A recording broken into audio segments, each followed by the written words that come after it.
Ready, Mike? Yep.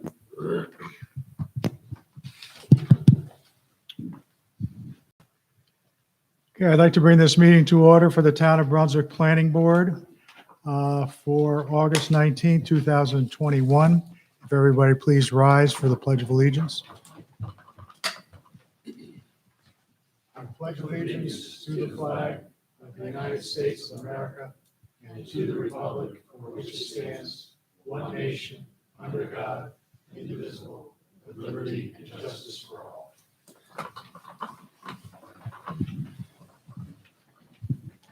Thank you. Okay, our agenda this evening is as follows. Number one is Harbor Freight Tools Site Plan. Applicant seeks site plan approval to construct an approximately 15,000 square foot retail building and parking lot on property located at 841 Hoosick Road.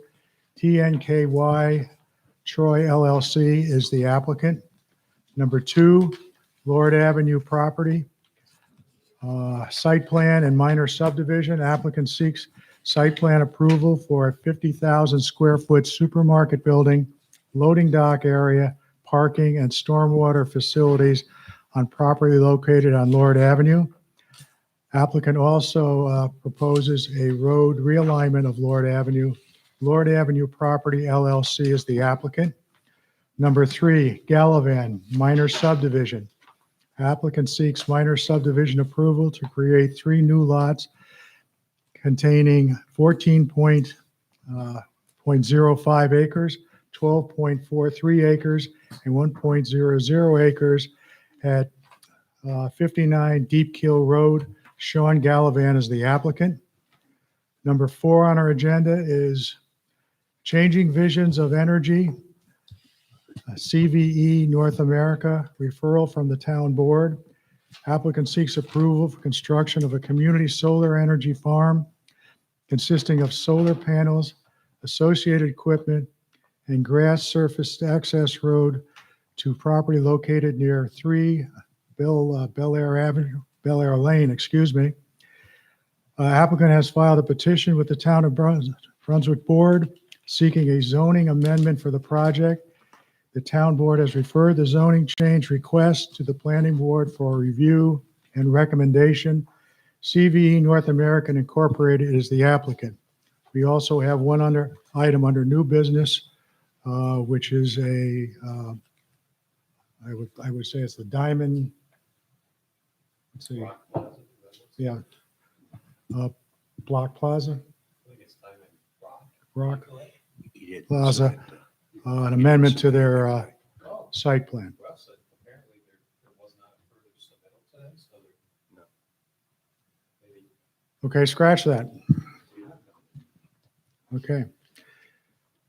All right, first on our business agenda is to review the minutes of August 5th, 2019, but it also includes a public hearing portion of it. Does anyone have any amendments, changes? There's a reference to tonight's meeting with an incorrect date of August 16th. Page 8, the fifth line down. I forget what page it's on. I didn't bring minutes. Okay. See if I can quickly find it. Page 8. Page 8.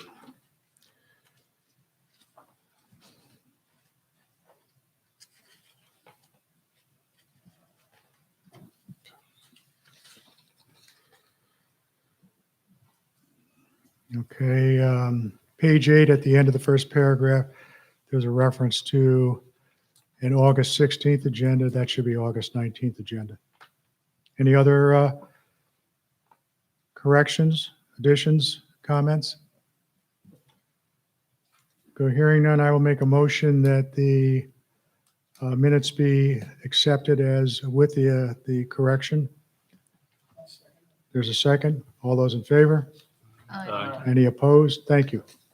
We also need to approve the minutes from the prior meeting because we didn't have a quorum. Okay. Right, second July meeting. Yes. At the August 5th meeting, they were reviewed. We only had 4 members present, and Linda needed to abstain because she wasn't present at the meetings, but we're not enough votes to approve the minutes. So Okay, the meeting minutes of the second meeting in July. So July 15th. July 15th. okay. If you're prepared to do that tonight, that's fine, or that can hold to your other meeting, so that everyone's aware that we can review those again, Okay. or they want to handle it. Does anybody have any problem with us approving those minutes at this meeting, or do you wish to review them? Okay. Then I'll make a motion to approve the minutes of July 15th. Second. There's a second. All those in favor? Aye. Any opposed? Thank you. One abstention. One abstention. Okay. All right. First on our agenda tonight is the Harbor Freight Tool Site Plan. Just before you start, I have before me a notification of zoning review action by the Rensselaer County Economic Development Planning. And I also have a email that was received by the building department with an attached New York State DOT approval for a curb cut. You're aware of those? Yes. Okay. All right. Okay, Good floor. good evening, Joe Danable with the Environmental Design Partnership on behalf of TNKY in their application for proposed harbor freight located on Hoosick Street. We were last in front of this board a couple weeks ago for a public hearing, at which time the public hearing was also closed. Rather than going through the entire project again at this time, I'd like to provide some of the updates that we've completed or received correspondence through over the past 2 weeks. We have resubmitted plans to the town in response to comments offered by Mr. Bonesteel, the town's designated engineer. I have not seen if Lane is good with those comments yet, but I believe we've adequately addressed all of the engineering comments. Of particular concern at the previous meeting, and I think one of the things that held up a seeker determination was the letter from New York State DOT. As you can see, that has been provided to the town and all the board members. We now have a preliminary approval, if you will, of the curb cut location on Hoosick Street for this project. Certainly, we need to continue through the permitting process, but certainly those are construction details that we will work out and obtain prior to construction within the state right-of-way. Other items we looked at were the New York State Department of Environmental Conservation wetlands. We are disturbing a small portion of the 100-foot adjacent area that was also contemplated when the original PDD for this property was considered. We did submit that application. We've had site visits with the DEC. We did receive comments related to our initial application that was submitted. We have responded to those comments. The only change to the plan that is not shown on the plans is we are going to be deed restricting essentially all of the land that you see in green, about 4 acres. I think we discussed this last meeting. That has formally been added to the plans for consideration by the DEC, and we'd like the board to consider that in any decisions that they make tonight. Tonight, we'd be looking for this board's consideration to complete part 2 of the full environmental assessment form, make a determination of significance, and then if appropriate, proceed through and offer a resolution for preliminary or final site plan approval. Thank you. Okay.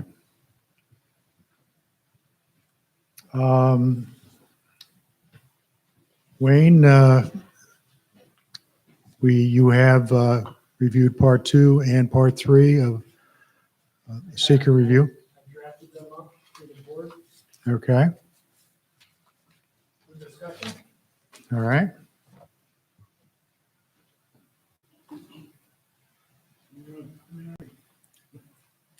As you're doing that, just for the record, we have the DOT approval, we have the response from Rensselaer County. And in response to comments at the public hearing, what officially has to be, does there have to be anything at this point submitted in writing? On that point, I would note that the applicant did respond verbally to the comments at the last meeting and indicated that updated plans will also be submitted. So I think the record does reflect responses to the public comments received. There were two members of the public, both of the Robinson family. Okay. I think the applicant has addressed those comments. Okay. All right, Wayne? In case I'm not a full voice tonight, I'm going to use a microphone. Okay. What you have before you is the part one of the full environmental assessment form that was filled out by the applicant. That's in the first few pages of that packet I gave you.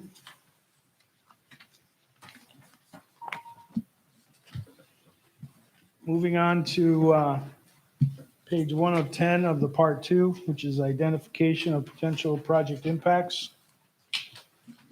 We'll start with page 1, impact on land. I did go through the seeker workbook, going through all the items of part 2 to determine how to answer these. Number 1 is impact on land. Proposed action may involve construction on or physical alteration of the land surface of the proposed site. The answer to that is yes. Go down through the items of that impact.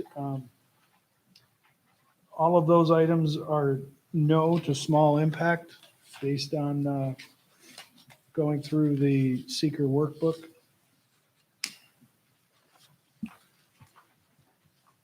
Number 2 is impact on geological features. The proposed action will not result in the modification or destruction of or inhibit or access any unique or unusual landforms on the site.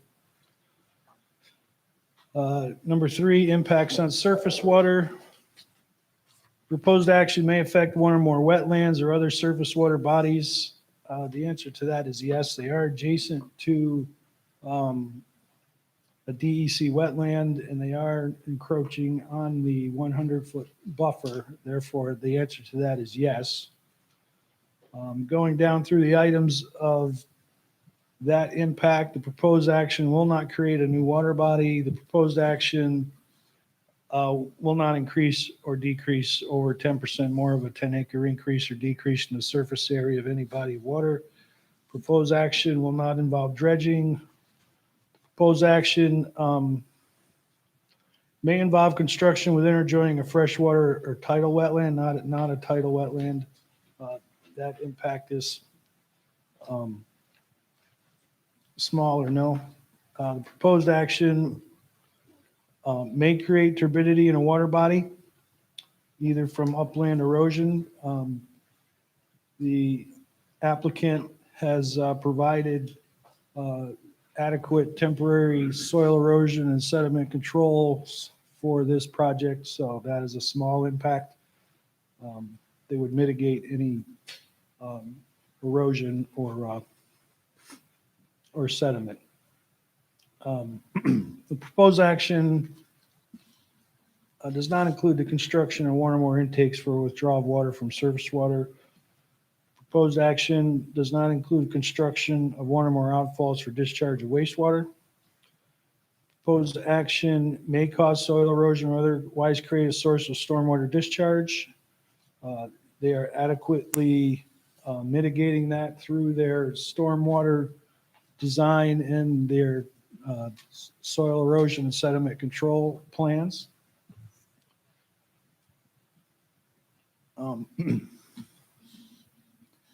Proposed action doesn't affect the water quality of any water bodies within or downstream of the site. Proposed action does not involve the application of pesticides or herbicides in and around any water body. Proposed action does not include the construction of new or expansion of existing wastewater treatment facilities.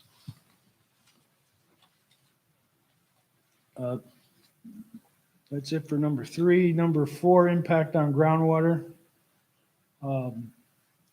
Proposed action may result in new or additional use of groundwater. The answer is no.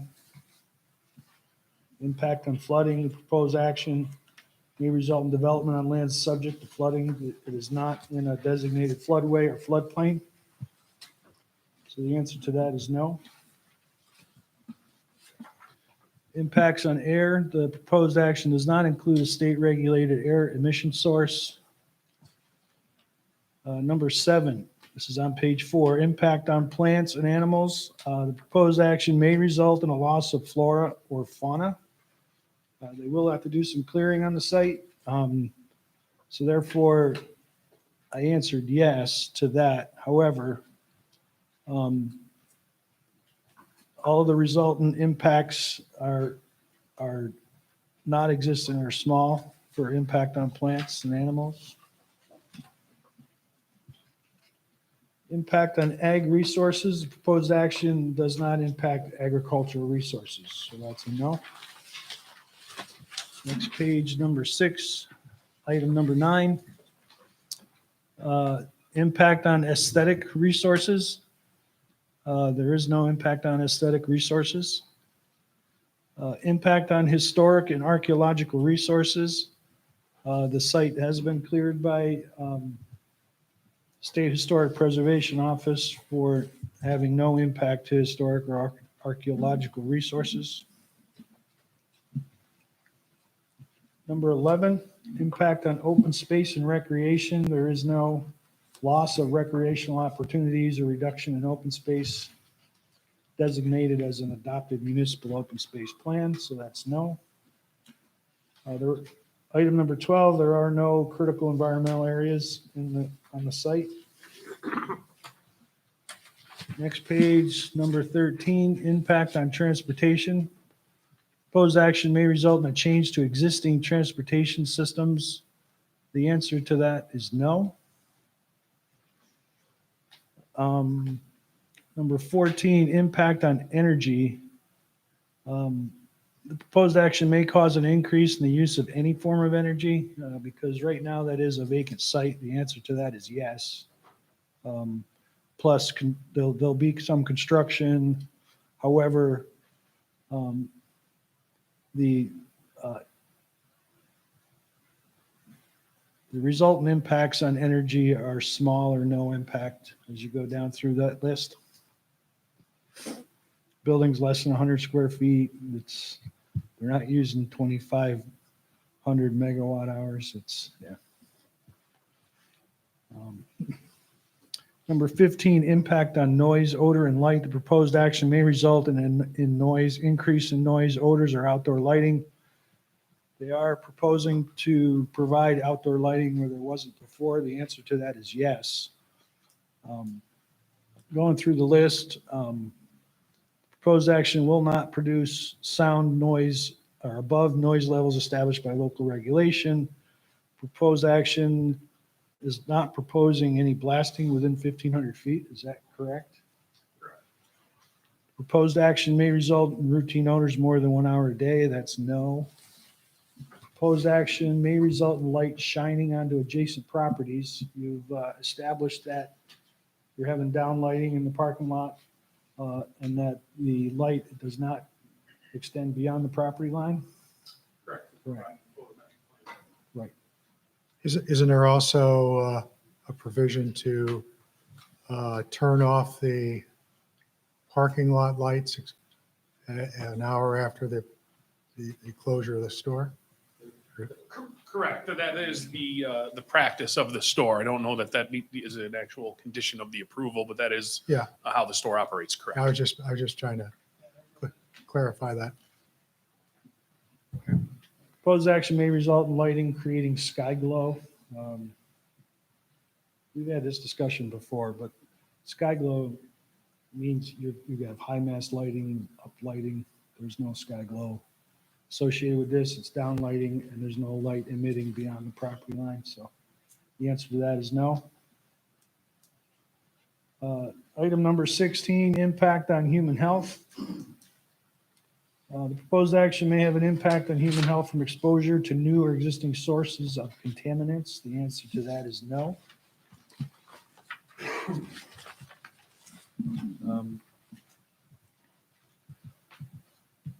Number 17, consistency with community plans. The proposed action is consistent with adopted land use plans. It is zoned, it's a PDD, so it meets the zoning regulations. So the answer to that is no. Consistency with community character, the proposed action is consistent with the existing community character. It is a commercial retail corridor. It sits between two commercial retail establishments as well as across the road. So I check that off as no. That completes part 2 of the seeker. Does anybody have any questions or comments?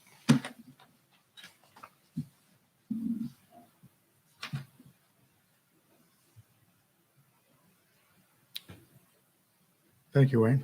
Okay. Okay.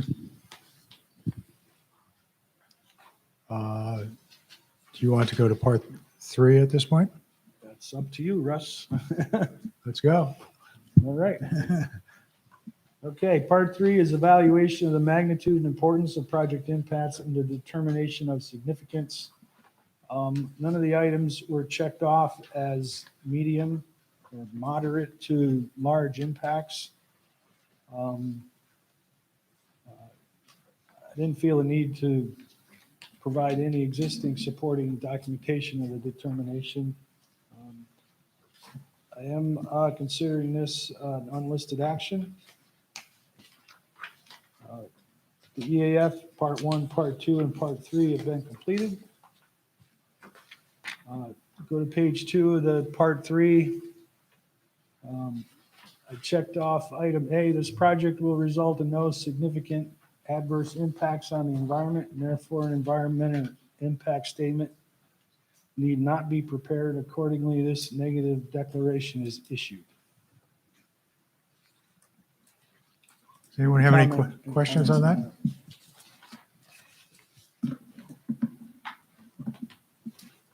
Okay. At this point, I believe we checked off most of the boxes here. And I know if we proceed to approve this project, we have talked about some conditions that we'd like to discuss with the board. Right, so first, just to complete the secret process, Wayne has reviewed part 2 with you, and gone through those items, and proposed part 3 in front of you, which, based on your review of the information in part 1, plus the full application record and the determinations made and the responses identified in part 2, would support the adoption of the negative declaration under secret, which is proposed in part 3. So what's in front of you would be then serving as secret lead agency on this action. You would entertain a motion to adopt a negative declaration and approve the parts 2 and 3 as prepared by your review engineer. Do I have a motion for that? I'll make the motion. I'll second. Is there a second? Is there any further discussion on that? All those in favor? Aye. Any opposed? Okay. Now, as far as moving forward to approve this project, do you want to review some of the conditions that we Sure. discussed? And this is based on the discussions with the planning board's review engineer, Mike Garcia, and with Chairman Oster. And that is some conditions for consideration if the board is prepared to move forward and act on the site plan. One would be approval, conditioned on the approval of DEC wetlands permit in compliance with any conditions imposed by DEC under that permit. Approval of the DOT work permit for the curb cut on Hoosick Road is conceptually approved by DOT in compliance compliance with any conditions imposed by DOT. Any final Brunswick Water Department and the planning board review engineer comments on the stormwater pollution prevention plan, if any. We talked about, Russ, earlier, the lights. It might be considered by the board an appropriate condition that the parking lot or exterior lights be turned off 1 hour after closing, except for security lighting required for security purposes. There's a landscaping plan that the board spent a lot of time reviewing. A condition for consideration would be not just compliance with the landscaping plan, but maintenance of the landscaping that's installed pursuant to that landscaping plan. And what Russ and I discussed earlier was that we spend a lot of time reviewing landscaping plans, and those landscaping items are installed, but some of them haven't survived and they're not replaced. So having an express condition requiring maintenance of the landscaping is probably a good idea, at least for purposes of enforcement through the building department. Also, part of this action is a subdivision or lot line change to transfer a portion of the property to the owner of the Max B&W parcel. So, and that still is in front of you, that would need formal subdivision approval, but a condition would be transfer of the subdivided area to the owner of the Max B&W parcel, the merger of that area into the Max B&W parcel, so there's not a very small separate parcel, and we would apply a tax ID number, which is unnecessary, so merger of that parcel together. That's everything that we had discussed. If there's anything further, you can review that, but those are the ones we picked up to the record. We spent a lot of time on the color, when they brought in a sample for that block, we had that sample, the color that they submitted as a condition as well, that, it was kind of stark difference from what the photo showed or the plan showed. But I think we all agree that the block was a good mix. We just want to make sure that's actually the color, that's all.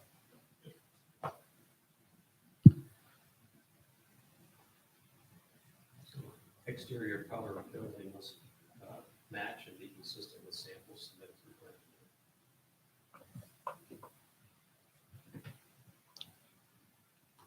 Maybe that's just for the initial construction. I just don't want something to happen 5 years down the road. He comes in, changes the color, and we don't want to be locked into those colors because if they change the colors, if they go back to blue or whatever, I just want to make sure that potentially could be a situation because we're not locked into this place forever.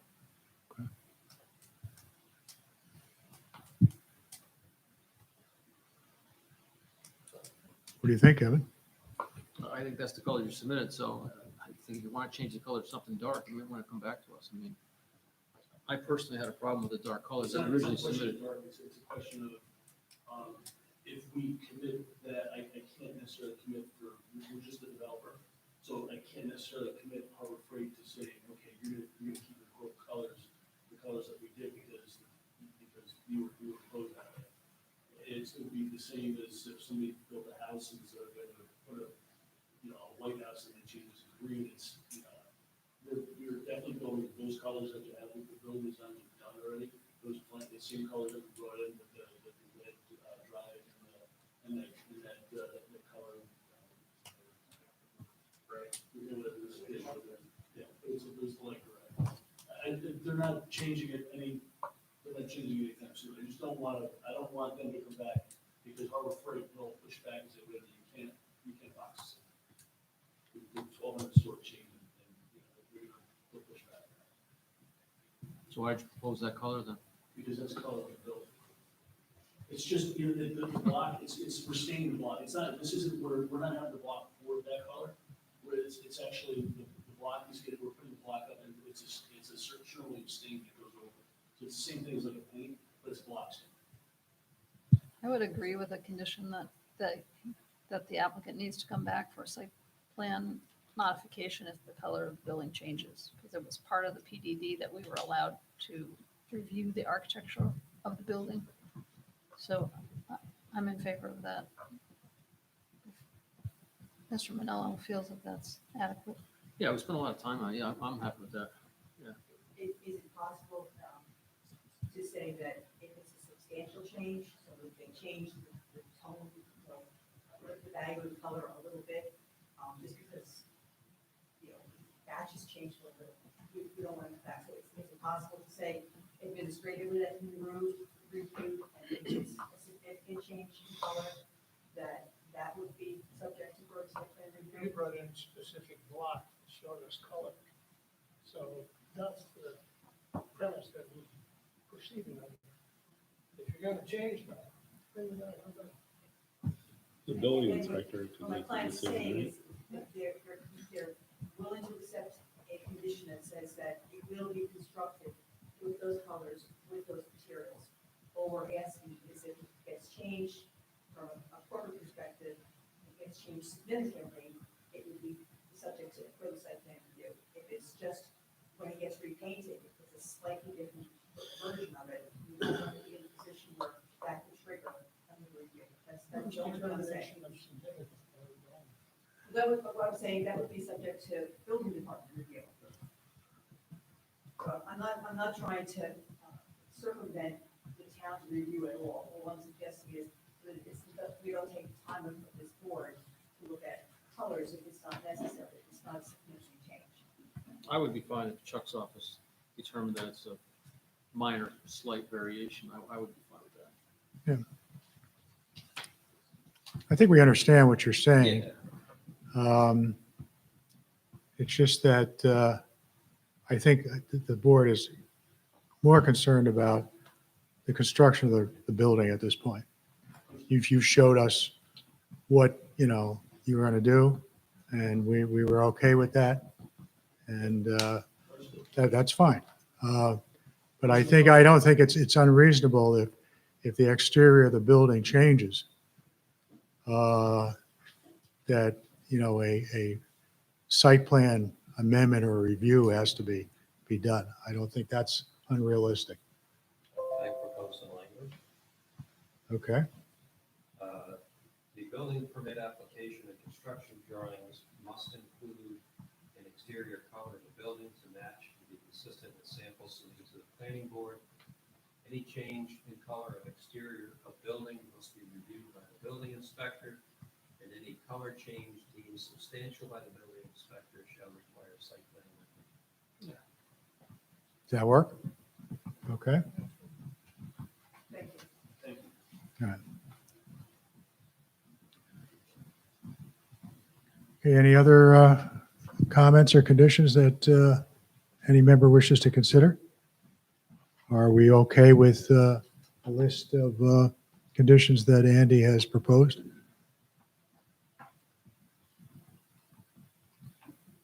I'll make a motion for approval of the site plan with the conditions as noted. Do I have a second? I'll second. Any further discussion? Before we vote, do we have to do a separate lot line adjustment? You will. Okay, A separate approval of the proposed subdivision. okay. So on the motion, all those in favor? Aye. Any opposed? Now we have to, a second motion for the sub, Zig deck on that, or? how do you want to work? Seeker determination covered the action in both of the site plan and the subdivision. Okay. Covered the action. So seeker's been completed. I'll make a motion to approve the lot line adjustment. Right, and I would just repeat the condition that it needs to be transferred to the owner of the adjacent parcel and merged into that parcel. Okay. And the copy's got to be delivered to the town. I think it'd be adequate to file a copy of the recorded subdivision map with the building department. I'll second that motion. Okay, there's a second. Is there any further discussion on that? Any questions? All those in favor? Aye. Any opposed? Okay, then I think we're all set. Okay, good luck. One more thing for the board, I just want to make sure it was clear, there was two parcels that made up this Yeah, development, those were being merged. I know that's just a county action, but that was something that this board wanted to see.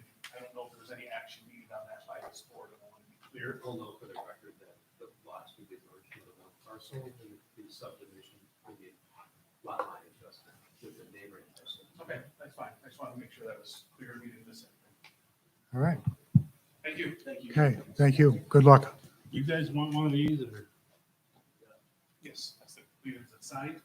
No, that's the thing you read over tonight. That's a part 2 and 3 of the, Yeah, the most It's not signed, it has to be signed by Russ. Yeah, Correct. I'll be circulating that. Okay, thank you. That's it. okay. Dave, Good night. motion on the subdivision, who's second? I did. Okay, next on our agenda is the Lord Avenue property.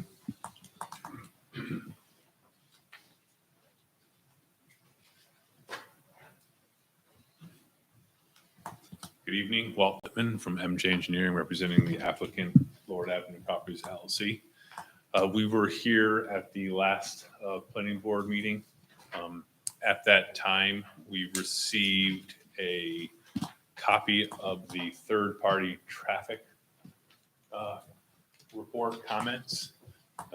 Since then, we have gone back and forth and have submitted responses back to Wayne for his review and Phil's. They did review, got us back some comments, and we have no issues with the comments that we received. Also, since last meeting, we had a conference call. Wayne was on vacation, but we had a conference call with Dan Farnan from his office regarding the remaining stormwater comments. We have addressed those with them and provided the responses in the revised documentation to Wayne's office. Also, since last meeting, we've been in front of the ZBA. We were just in front of them on Monday. We had the first round of comments were from the public hearing. We met with them and went over those comments. In turn, we went back again in front of the ZBA. They had additional comments that they wanted, and we responded to those prior to the meeting on Monday night. At that point, we basically were showing that the site itself sits down from Lord Avenue and the adjacent neighborhood properties. We are raising it, but the parking lot still is at elevation 412. So that would give you the top of the light poles. We're asking for a 6-foot height variance from 15 to 21.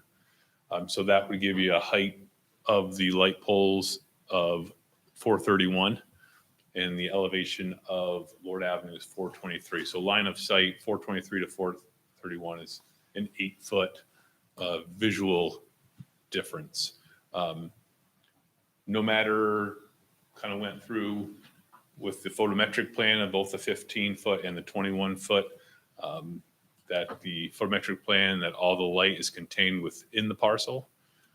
Some other things, modifications that we've made to accommodate the ZBA's requests. We eliminated 3 light poles in the back left-hand corner of the property. All fixtures in the parking lot and any wall packs are all dark sky down shielded fixtures. Also, the store's hours are between 6 and 11, and at that time, the parking lot lights would be shut off. They would leave 1 or 2 security lights on because there will be cleaning crews coming in and off hours, as well as restocking employees. For the most part, the lighting would be off. One other request that they had at the Monday night meeting was a visual rendering, if you were standing at Lord Avenue, to see what the light structures would look like between 15 and 21. So we just got that request on Monday. That is something we're working on, and we'll get that to the ZBA. We did request the ZBA to have a special meeting prior to the last meeting for planning board in the month of September. The only date that was available was September 13th, Monday the 30th. People were on vacation. September 6th is Labor Day. So the following Monday, the 13th, was the next available date for special hearing or special meeting.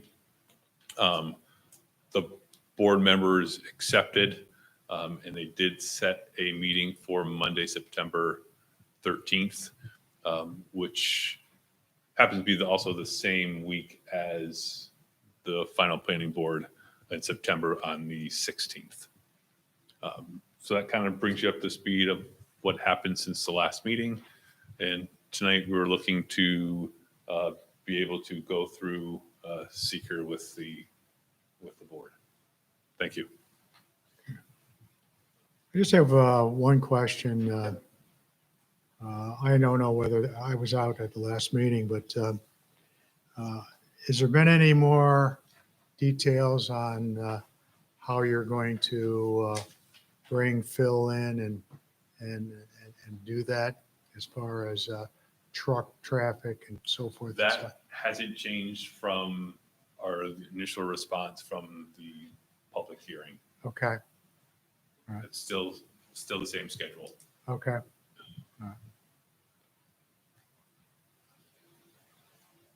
Wayne, do you have any questions at this point?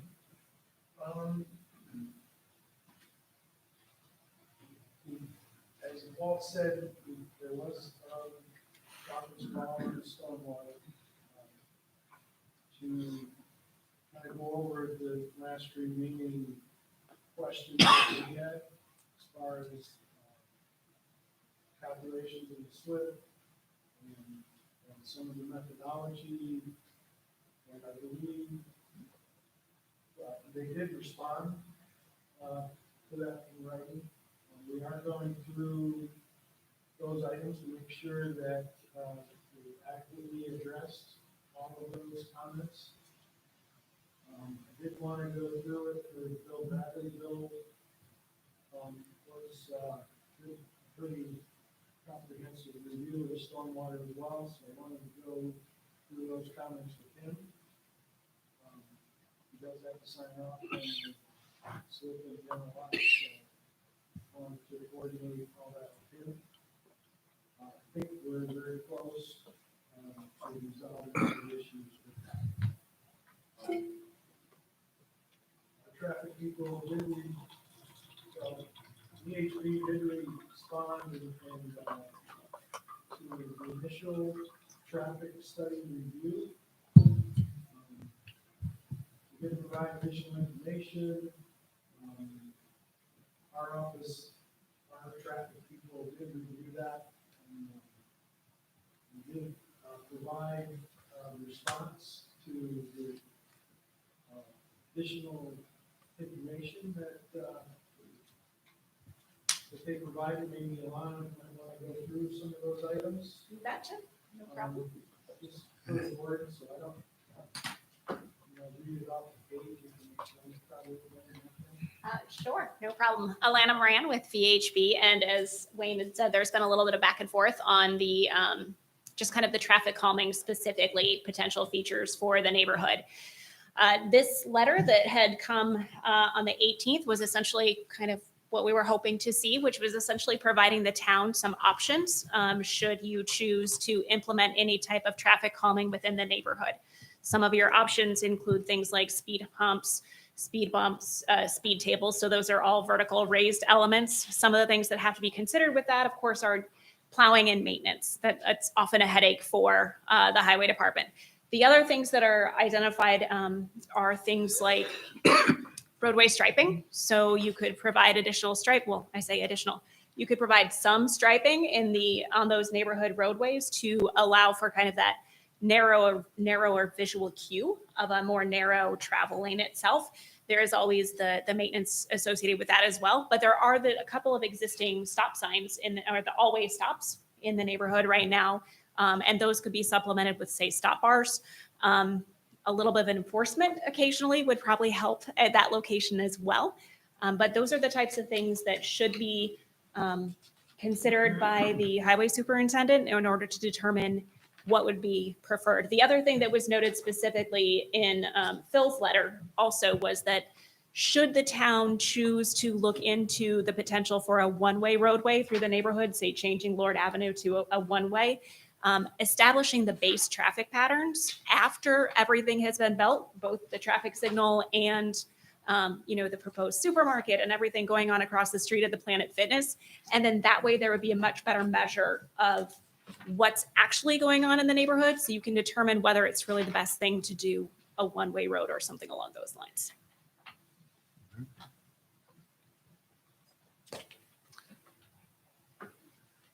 Anybody have any questions or comments? My only comment was, should the letter also be distributed to the fire department? Because it talks about chokers and tabletops and. I reached out to Terry Scriven, the highway superintendent, who has not gotten back to me.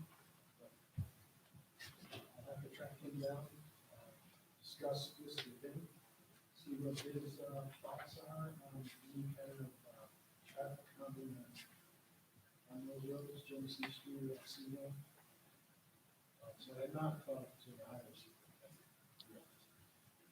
But you're talking about the fire department, aren't you? But I would say, I don't know if that's the right time, because we haven't really, we're not really proposing anything yet. These are just options. We could talk to the chief of the his thoughts. Just for the record, Kevin and I received an email from his cousin John Manillo, who lives, does he live on Genesee? He does, yeah. Yes. And he and the gentleman that lives on the corner of Tucker and Lord Avenue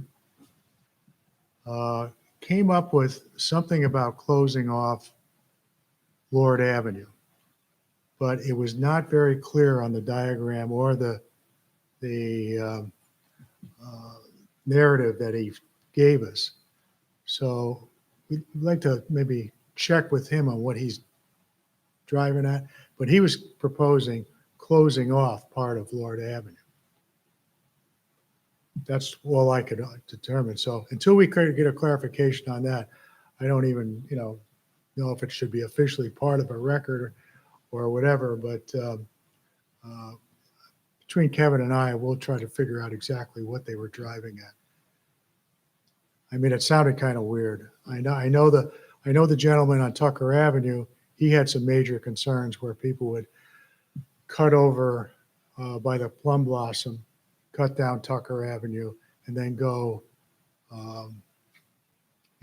towards Lord Avenue and into Genesee Street and those streets.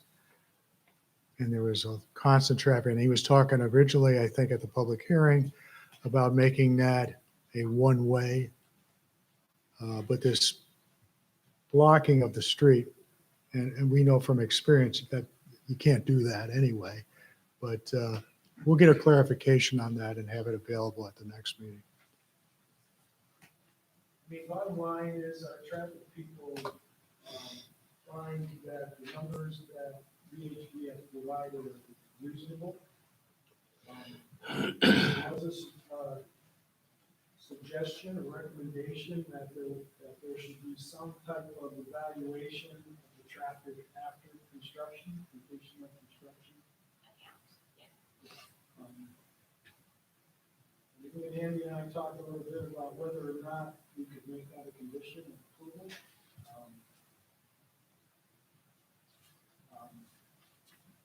Something to consider.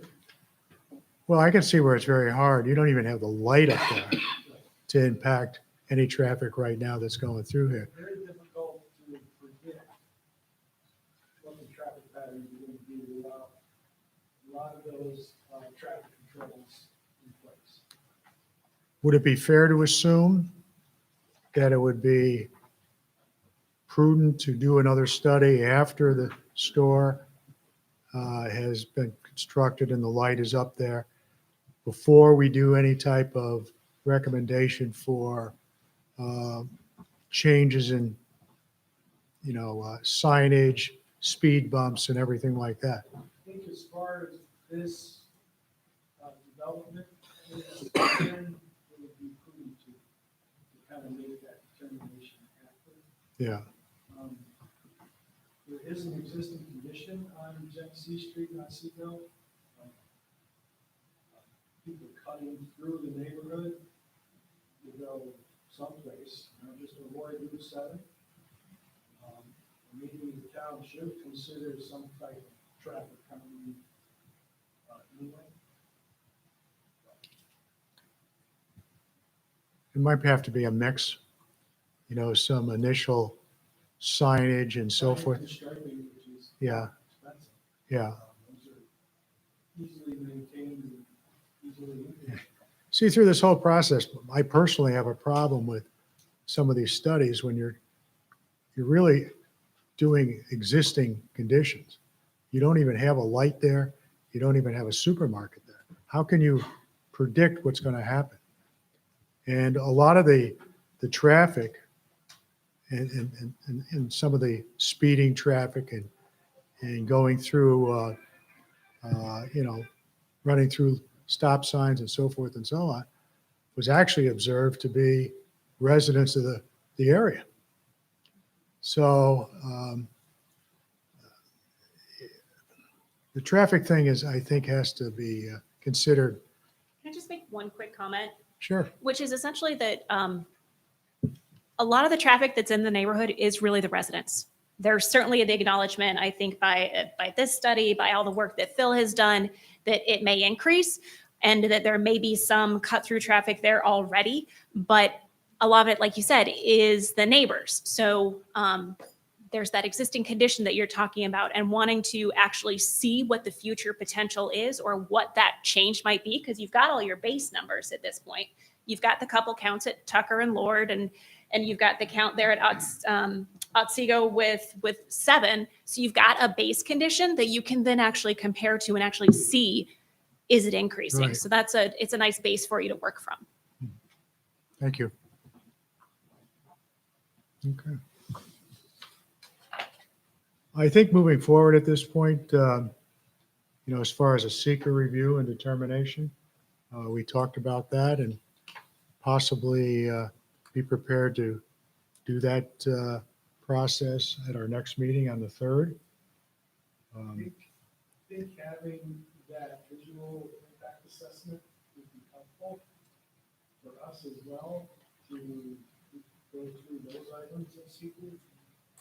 So we could get that prior to going through the EAF, that would be helpful. And according to the timeline that you said, that's going to be provided for a special meeting on the 13th of September. Is that correct? Correct. For the zoning board? Do you have a timeline when that expected to be completed? We should probably be able to get something out for next week. Next week? Because our next meeting is on the 3rd. Yeah, so that's 2 weeks. So, Yeah. yeah. we'll be able to get something out. We could get something to us prior to the next week. All right. At least give enough time to do this. Does anybody have any other comments or wish to discuss anything on this?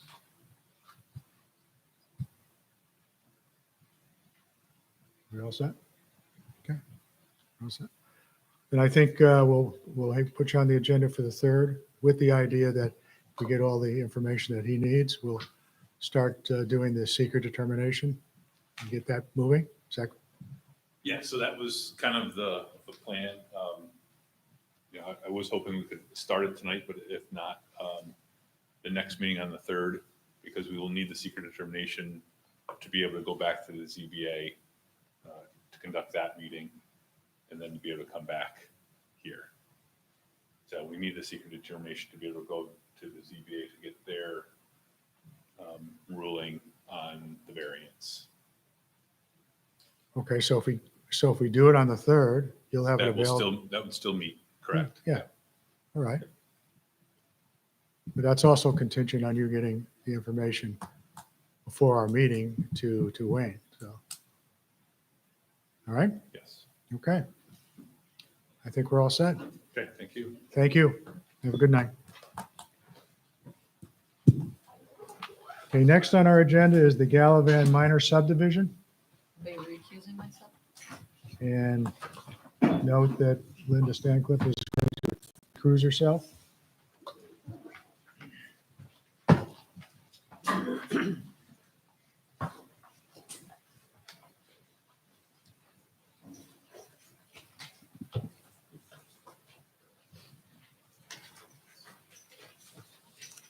Okay.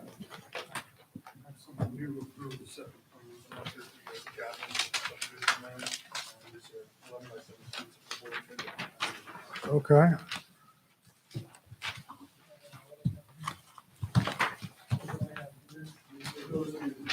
We'll leave one for Linda. They are approved conditional as to the subdivision.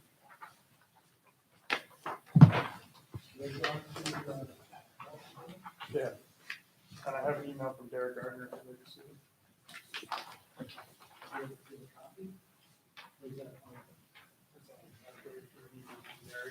Now, before we start, I know this was discussed at our last meeting. I wasn't there, but This wasn't discussed at the last meeting. was it? When Linda recused herself, we didn't have a quorum. Oh, okay. This is all fresh. One of the things that concerns me is this is not the first minor subdivision or waiver and so forth and so on. And I think we have to review this whole thing in its entirety, this whole parcels, to find out whether we're actually in a major subdivision at this point. Okay, Uh, and so I had discussed that with Brian, and one of the things that what he had mentioned to me was that you guys hadn't had a chance to review this yet. Yes, So if there's, really, this is me presenting it for the first time, okay, so we can discuss any issues or questions that you may have. My okay, name's Jacob Keesby. I'm Brian's right-hand man, and this is like you said, for Sean Gallivan. okay, Can you spell your last name? Keesby is Keasb as in boy, EY. Thank you. okay, you have the floor. Go All ahead. right. So we're proposing a 3-lot minor subdivision on the west-hand side of Deep Hill Road. 2 of the lots are larger than 10 acres, and there's 1 1-acre lot on the southern part of the property. They all have conditional approval for septic and site plans from Steve Dean. And our real question is if we can get this done as a minor subdivision. How much other property does Sean Gallivan have here? On that side of the road, I do not believe he has anything else on that side of the road. Okay, so this essentially could be the final subdivision unless one of the owners wanted to subdivide the 10 acres or the 12-acre lot. Is that Sure. correct? 14 or, There's a 14 and there's a 12 and a half. okay. All right.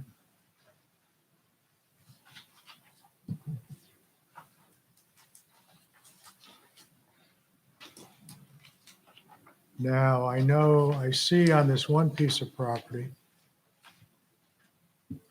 that there's a barn already there.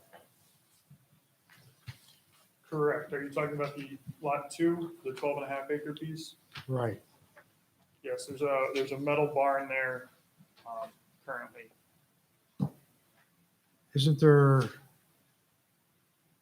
some type of stipulation that a residence has to be placed on that property or the building has to be removed? Right, so the general rule on that is it an agricultural barn? Do not believe Horse so. barn. What's that? Horse barn. Agriculture. Right, so think, not to. As of right now, it's mainly used for storage. There's no agricultural going on. I think when we split this side of the road off from the other side of the road, and we created this problem with the buildings being left there, that the building inspector was supposed to go back after a year and have them removed. Yeah.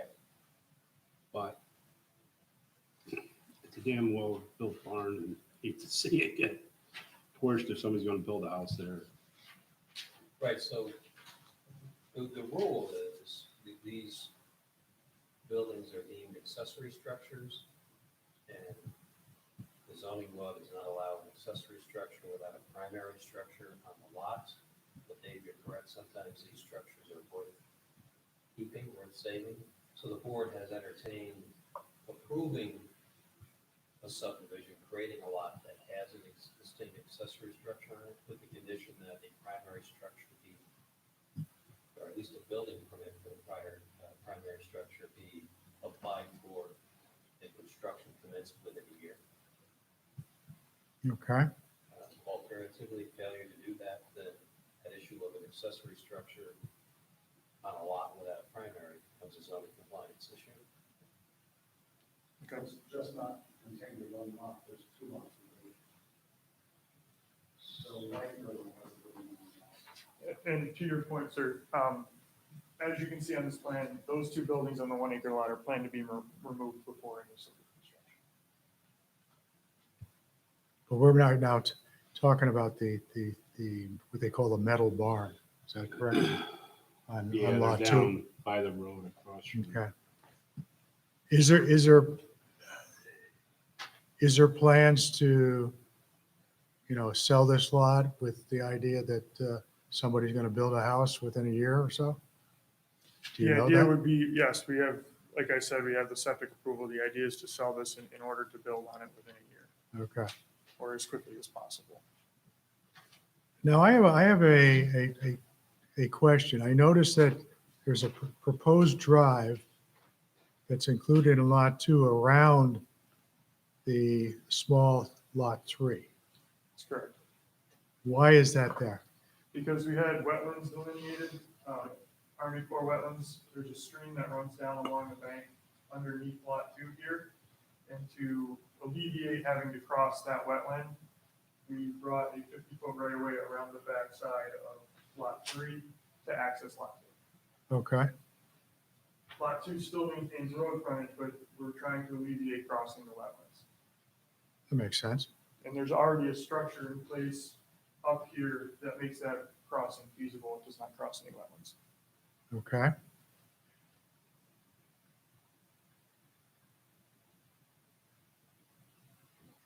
So I guess we have to determine whether this whole process here has bumped them into a major subdivision.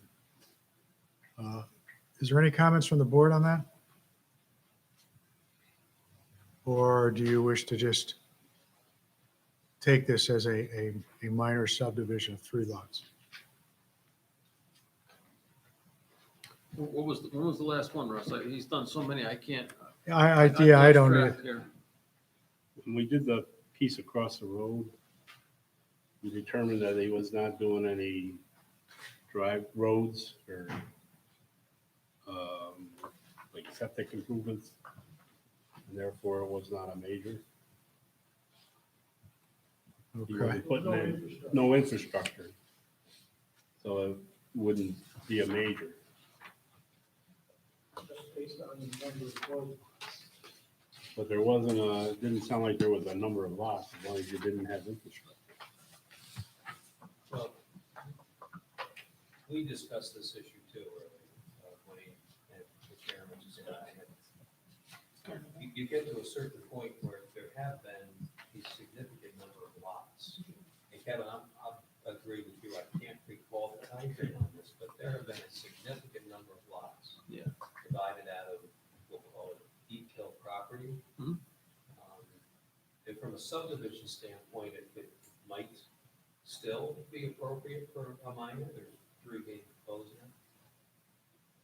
But there are certain other triggers here, including stormwater issues, where if this can be deemed to be part of a larger plan of development, then certain other infrastructure or stormwater requirements might be triggered. And that's really the issue, is trying to make sure we understand the full extent of everything that's been developed there, the timeline for that, so there can be a real determination about stormwater. And certainly with residential projects, there are certain acreage triggers for full stormwater pollution prevention plans, as opposed to just erosion and sediment control plans. And there is also a rule about the project being part of a larger plan of development, which would trigger certain stormwater requirements. That's, I think, one of the big issues where the town should get its arms around, because the town is an MS4 and has certain legal responsibilities under that program. We just want to make sure that this is reviewed properly. The issue of major subdivision versus minor subdivision is one for the board to consider, but I think Wayne will concur that stormwater issues are also important, should be reviewed. I think a plan of the entire developed parcels going back to when we first subdivided should be provided so that we could evaluate it and make that determination based on the stormwater.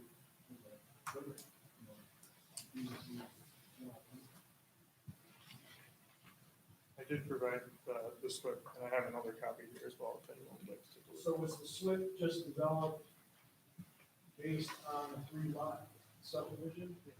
So you're looking for a plan that shows everything else that he's done.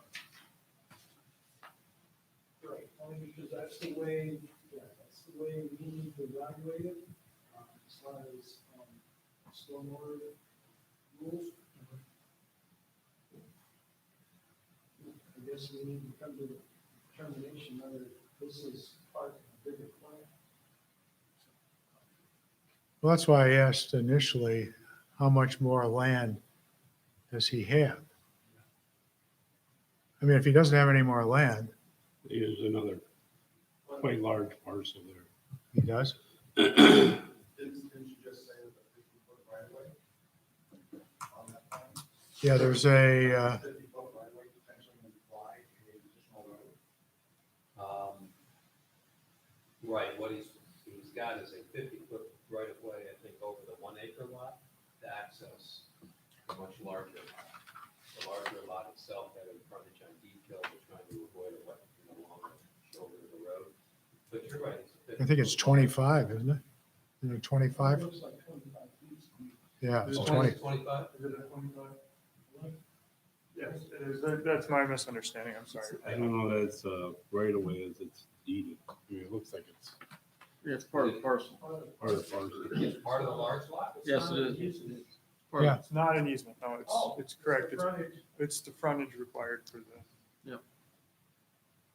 Does the lot absent the 25 feet have frontage on Deep Hill? Yes, Yes, but So it's, the 25 is in addition to yeah, the remaining frontage. correct. So Trying to avoid the remaining frontage because of the wetland. I think the part we're looking at now was his father's. And across the road was owned by other people. So that, I don't know, this was separate from the other side of the road. correct. I don't know where, you're where you go with this, but the father owned what we're looking at now. Sean bought the other side of the road from a couple of people who owned it. They were separate lots. Well, that's what we need to figure out. Right. Which lots were Sean's that he subdivided last year? How that is kind of part of the plan on the other side of the road. well, if it's on the other side of the road, completely They're separate, completely separate projects. It would be my opinion that this is a part of a larger common plan under the stormwater program. That, I I reviewed the, approved, just the recently approved on the, I guess, the east side. That was recently approved, and they have sediment erosion control plan. I mean, was reviewed as a whole common plan, which I believe it should be.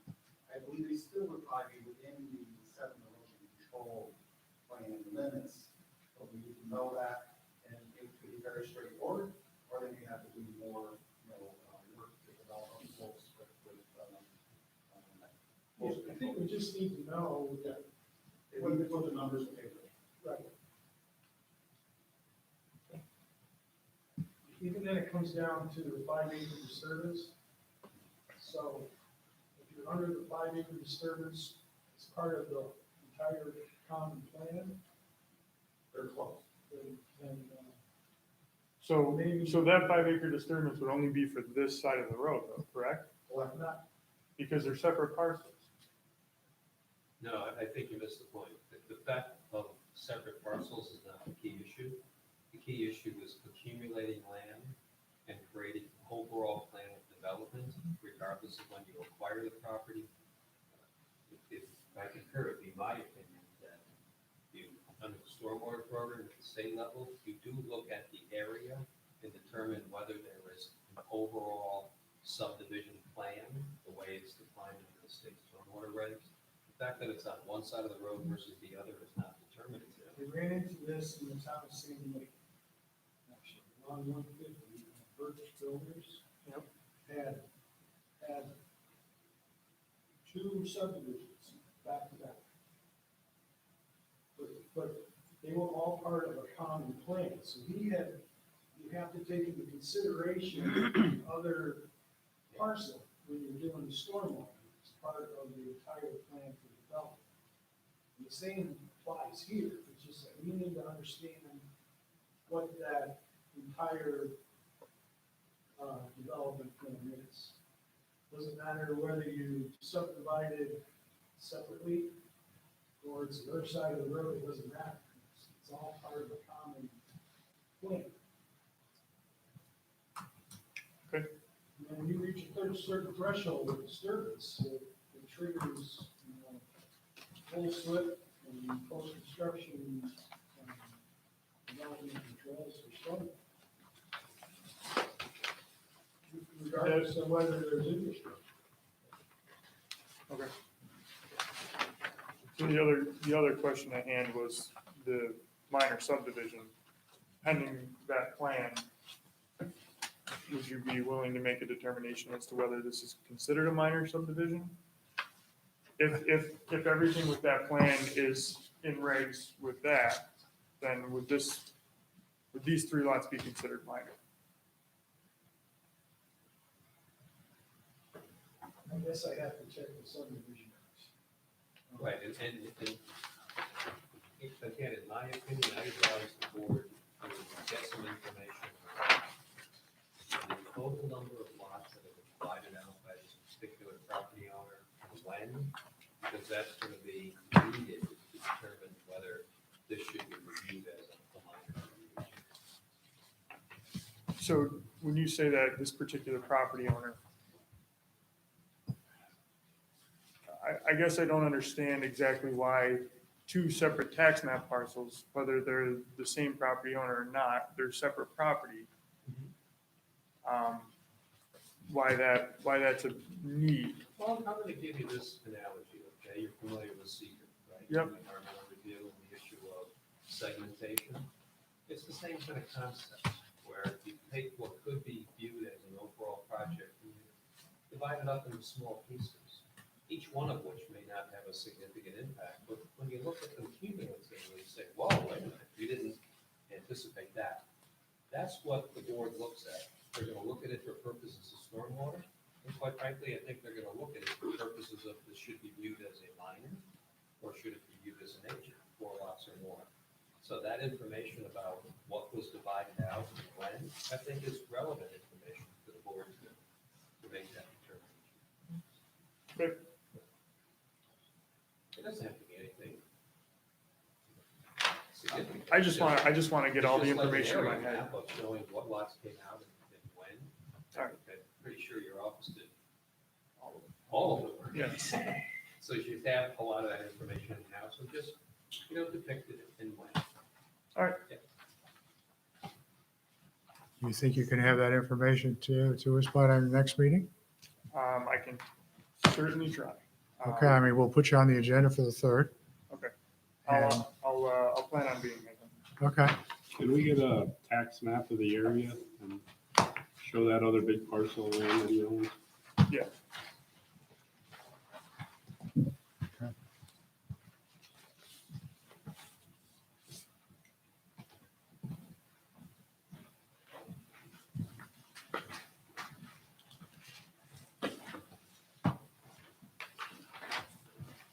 do you have any other questions? Does anybody else have any questions? I guess we're all set then. We'll see you on the 3rd. Thank you very much. Appreciate your time. Okay, thank you. Okay, 4th on our agenda tonight is the Changing Visions of Energy, the CVE North American. And this is a referral, which will be explained at this point.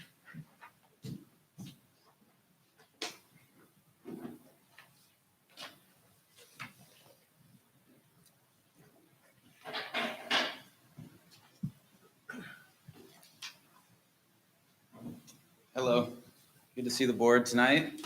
How you doing tonight? Great. My name's Carson Wynand. I'm the senior project developer for CVE. Maybe I'll just give you a little background on the project and the company to bring you up to speed as a refresher, and then we can talk about the rezoning. I'm with Lou Greco from Tectonic Engineering, the national champion for Nixon Peabody as well, and they can help me out after this introduction. So this project is being developed by CVE North America. We're an international renewable energy developer. We have about 100 projects, over 100 projects developed in Europe. And we've been in North America for about 5 years now. We have 6 projects developed in Massachusetts and 7 under development in upstate New York. This project is a 6 megawatt community solar farm off of Hoosick Road, up Lord Avenue, and then at the end of Bel Air Lane. It's on a cleared field. It's not wooded. There's no abutters. There's no visual impacts. It's a really great site for solar energy. It's about 30 acres in total, the limits of disturbance. About 14,000 panels spaced about 10.5 feet apart. That's the row spacing. It's participating in the NYSERDA Community Solar Program. About 1,000 local residents will be able to receive discounts on their monthly utility bills. About $130,000 of savings per year throughout the community. It's a 25-year program, so it adds up to about $4 million in savings, local utility savings. Underneath the array will be pollinator-friendly vegetation, so a bed of grasses and flowers for birds, bees, rabbits, and so forth. CVE will make a $14,000 donation to a local environmental agency, $1 per panel. And tonight we wanted to focus, we were referred from the town board, we wanted to focus on the rezoning. So the majority of the parcel is located in the agricultural overlay, which solar is a permitted use. But there are a couple sections like our access easement and then the 7-acre chunk in the northwest corner that is not included in the agricultural overlay. So it's releasing 2 separate leases from 2 separate property owners, Chuck McCabe being one and then Michael Cesney being the other. It's a unique property line that cuts right through the middle of this cleared field. So yeah, we wanted to discuss that rezoning and we're hoping to extend the agricultural overlay in those areas.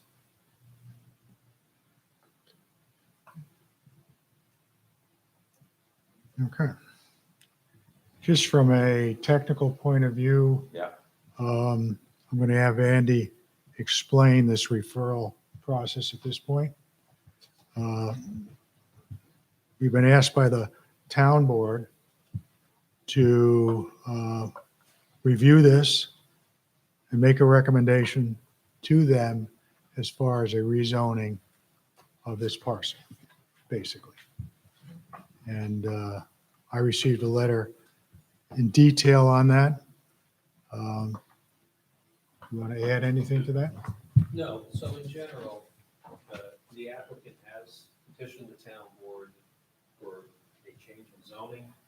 The one parcel noted as parcel one on the map in front of you, that is not in the agricultural overlay district. Town board did accept the petition and will consider the rezoning. As part of the procedure for the town board to consider a change in zoning on a particular parcel or area, there's a required referral to the county for review and recommendation if this project has been sent to the county. And also requires a referral to this board so that the board can review and consider the proposal to change the zoning and make a recommendation back to the town board, whether you think it should be approved with conditions, or denied. That's within your discretion following your deliberation. And once the board, town board, receives the planning board recommendation, the county recommendation, it will proceed through the zoning amendment procedure under the zoning law. So we're at the point now where the board has referred the matter to you, seeking your input and recommendation on proposals to change the zoning. What's again been identified as parcel one to include that property in the agricultural overlay district so as to allow large-scale commercial solar. And just one thing, just to add on to that point, it's parcel one and then also this sliver here of parcel three that will be joining with our access road. So there won't be any panels here, but just to maintain technical accuracy, you're not supposed to use as an access point an area that's not zoned for the use in which you're accessing. So to be safe, we're looking for this small area to be brought into the AO as well, even though there won't be any panels on it again. It's just going to be the access road that's going to lead to the development site. So it's this area here. Was that point made clear to the town board? Yeah, it Was is. the resolution accepting the application clear that the rezone would be both as to that tax parcel number? And it's not the whole parcel. It would just, we only. No, I understand that. Yeah, it should have been, and that's what's in the application. I know that we discussed it, and I don't know that they maybe didn't fully appreciate that. But it's both of those areas. And Do you so- have the map showing where the actual driveway will be? Just to make it- I'm baptized engineer, Right, I was gonna get to that. So the town board, in accepting the petition, did retain an outside, town designated review engineer, LaBerge Group, and you're here tonight, so you should introduce yourself to the planning board. I'm Bob Titus, I'm with LaBerge Engineering. As Andy said, they contracted with LaBerge to help them on the engineering side, the town board did. So I did receive some of the documentation of the larger package I did receive today. So I only started to review the larger package, but what I saw so far regarding that piece, I guess it was an easement. So I did not see on there that it was at least that piece was going to be zoned. So that was sounding to me. Yes, it's right, and so we had identified that as one of the project parcels, and yes, that is not within the overlay district. It is an easement, but we do have the, authority, and we included with the application document, the easement about this petition. So is the access road, of course it is, it's on a separate tax ID number than what's listed as parcel one in this map, correct? There are two. It's primarily on parcel one, and then just to give us some additional width, there's a sliver, and it's the same owner. So parcels 1 and 3 are under common ownership. So we're fully leasing parcel 1, and then the owner is also granting us an easement for access over that additional. So maybe I'm confused. Can you flip that over? Sure. Yes. so I'm sure- Can you show on this map where the access road requiring the rezone is located. Right, not there, on the project site. This is. It's the project lower, site. It's they're cut two off. This is a separate. match No, line. I understand. So it enters, Yes, that was my point. It's different than the tax ID number, which is shown as parcel one, if you will, on that particular map. correct, it's parcel. Parcel one is okay. It's already in the AO, and that's the primary area that Okay. includes most of the Uh, access area. Let's be clear. I'm looking at a map in the upper left that says parcel one. Okay? Not in And it. it's my understanding that upper left-hand corner of the project site is the one that needs the rezoning. Am I wrong on that? One of the two, yes. No. Am I wrong that the part of the project site that contains the panels Yes, that needs rezoning is shown as parcel one on Correct. this map? correct, That's a separate tax ID number parcel, correct? correct. And the access road is a separate parcel tax ID number. Most of the access road is the same as parcel two. And then there's a sliver. Follow me, please. Yes. Okay, because I want to be clear. And the board should be clear on this. You're looking at a map that in the upper left of the project site on which panels are located is identified as parcel one, correct? Yes, Does that constitute what's the demarcation of the project site? Is that a separate, yes, right, so that's a Yes. separate tax parcel. correct. The access road off Bel Air Lane is, Mhm. is underneath what's been identified as parcel two on this map, correct? Yes, And that's part of a separate tax parcel. correct. So there's technically two separate tax parcels that sought to be rezoned. But parcel two is not one of them. So yes, so parcel one needs to be rezoned. Then there's parcel two, which has panels, which is fine. And then it also has, it comes here, it picks up then here, comes Yes, down to Bel Air Lane. Yep. That's fine. And then that's all fine. That's all agricultural overlay. This, though, parcel two is not wide enough for our access road. So in addition, there's this parcel three, where we have a small sliver that Luke can show you the details of, and it's in our site plan package, where there's going to be an easement, as you indicated. This neighboring property owner who owns parcel three is the same owner who owns parcel two. So we're leasing all of parcel two, which is all the current AO site, which is a lot of the panels and most of the access road. And then in addition, we are getting a small access easement over a small portion of parcel three. Parcel three is not in the AO. So this sliver that's going to be added, so we can have a wide enough access road, we also need to be rezoned, even though there's not going to be any panels on it, just because Oh, no, I understand that it's part. part of the access. I understand that part. How many total tax parcels Three. are involved in the project? Three. There's the one development parcel that needs to be rezoned. Mhm. There's the second development / access parcel, that's fine. And then there's this small portion of a third parcel that's going to be part of our access I via thought, an easement. This is I three. thought I read the application to say, did you read it this way, that two of the tax parcels are zoned properly for the project and one is not? No. No, I only read that the one was. Mhm. Okay, I'll review that. I'm not sure the town board, maybe I missed it when I read the town board resolution accepting the petition. I'm not sure it was consistent with that. Well, that's subject to check. Yeah, and that can of course be fixed, and I'm not sure what the resolution says, but, I don't know if I saw the actual resolution, but, and maybe I did, but, yeah, the idea is that it's both. So there are three parcels total, this is only a sliver. Again, these are two leased parcels, parcels 1 and 2 will be fully leased. Parcel 3, as you saw, is just an access easement, to make the driveway wide enough, for the development. So it's only that small area, and it's basically where we're showing the line here, right, Lou?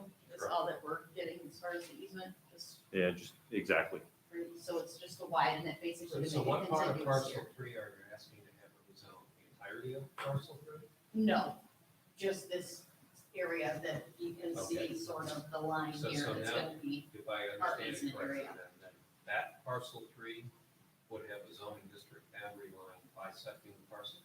if the board's comfortable with that, if you would like, if it needs to be the whole per parcel, then it does, but yeah, if we only need the split zone. It's surrounded by the agricultural overlay district On the other side already. on 3, the 4 sides. So it would be the board's prerogative as to what makes the most sense, but I think Carson's point is, if you look on the other side of parcel 3, also, the part that has nothing to do with the project is also already ag overlay, straddled by ag overlay. So if it made sense to. Well, ultimately, all of this is Make the the whole board's parcel. discretion Yes. in terms of this recommendation of the town board. Sure, However they want to see with technical Sure. explanation. but as far as our project goes, we only require that sliver that we're going to use as part of our access And you're drive. explaining again why you need that sliver rezone? Yes, and Andy can, Let's can flip it. elaborate. Yeah, let's flip it. But yeah, just from a legal perspective, when you, the way that the zoning works is you cannot have, so for example, if you had a commercially zoned property behind residentially zoned property and you were going to build a shopping plaza, you can't have your access driveway running through residential land to serve a commercial development. So same here, as we're gonna have a solar project, in order to have our access road needs to be within property that's permitted for solar development. It would be inappropriate to have, even though it's just a road, you can't place it on an inappropriately zoned parcel to serve a development in a different zoning district. Well, I guess that's the point of the overlay district, that was cover, because you're still. That's what we're asking for, an It's ag an o- overlay. But it's an overlay, so it's not covering it, but it doesn't matter, because the underlying zoning is still the same, it's still residential, it's an R40, I believe, on the property. So it's on all these pieces, all these parcels, I believe it's all R40. R40 and 25, but it's the ag overlay that permits the solar, so we're looking for the ag Right, overlay. right, so I guess that's the confusing part of the overlay, is that even though you have the underlying zoning, then you don't really need to change, right? So you just need to extend the overlay. Correct. So I guess that's the thing, you only extend, you don't need to extend the overlay because of a road, you need to extend the overlay because you want to put a certain structure on it. But you don't need to put a structure on that particular parcel, so I understand what you're saying with your analogy, but I don't know if that really applies, because the underlying zoning is still residential, still not changing that. Well, But, yeah. but I mean, that's just my. And we'll review that point. I think in front of the board tonight is, for discussion, is the applicant is requesting that those two areas, Yes, an area for the panels in the, I'll call it the upper left-hand corner, and also part of the access road to be rezoned by extending the agricultural overlay to allow the project. And whether the board is, quite frankly, whatever your thoughts are in terms of recommending approval with conditions, or denial to the town board. That's procedurally what they're doing. correct, yes, and like Andy said, it's just the rezoning tonight. We would be back, assuming the rezoning proceeds, which we're hopeful with the town board, we would be back before this board for all of the project details, and we're happy to talk as much as you'd like now about the project details, but we'd have to come back in any event for a special permit, site plan approval, and also we'll need an area variance from your ZBA for this internal lot line setback. We're good on all the perimeter lots, but it's just this internal lease line, because again, it's technically two separate parcels, even though it's sort of all treated as one project. So that, this is just the very beginning of the process. We would still have to come back for the special permit and site plan approval functions that this board is used to once properties are appropriately zoned for solar development. You said the McKay property is parcel 2? Could you go, Yeah. It's owned by his mother, could you go back to the other and then side? parcel 3 with the access easement is owned by him. Parcel Himself. 3 is Chucky's, Yes. Yes. and then parcel 1 was. Michael Sense- Sessions. sense me, yeah. I'm just trying to. Now, does parcel 1, are there 2 tax parcels there? So parcel 1 that has the solar development is 1 tax parcel, and Correct. parcel 1 north Yeah, on the page? all, So, this is just a lease line boundary. so I have a question for council. Is it possible to overlay a portion of a property? I'm gonna, first, the answer would be yes, okay? Just as a legal principle, you can have a parcel bisected by a zoning district. It's legally supportable to do. So the answer would be yes. I'll review the application in the town board resolution again. It was entirety of that parcel. The AO was sought to be extended onto the entirety of that parcel one, not just the Barker parcel. Yes, we referred to the whole tax parcel, but So on that one, it would not be bisected. Potentially it would with access road or whatever the board's prerogative is really in either event. And what are the uses on parcel 3 currently? This is some abandoned cars and a shed. Yeah, that's Chuck McCabe's old property, Yeah, that I access don't know. road there is. No, that's active. Yeah, yeah, odds and ends things.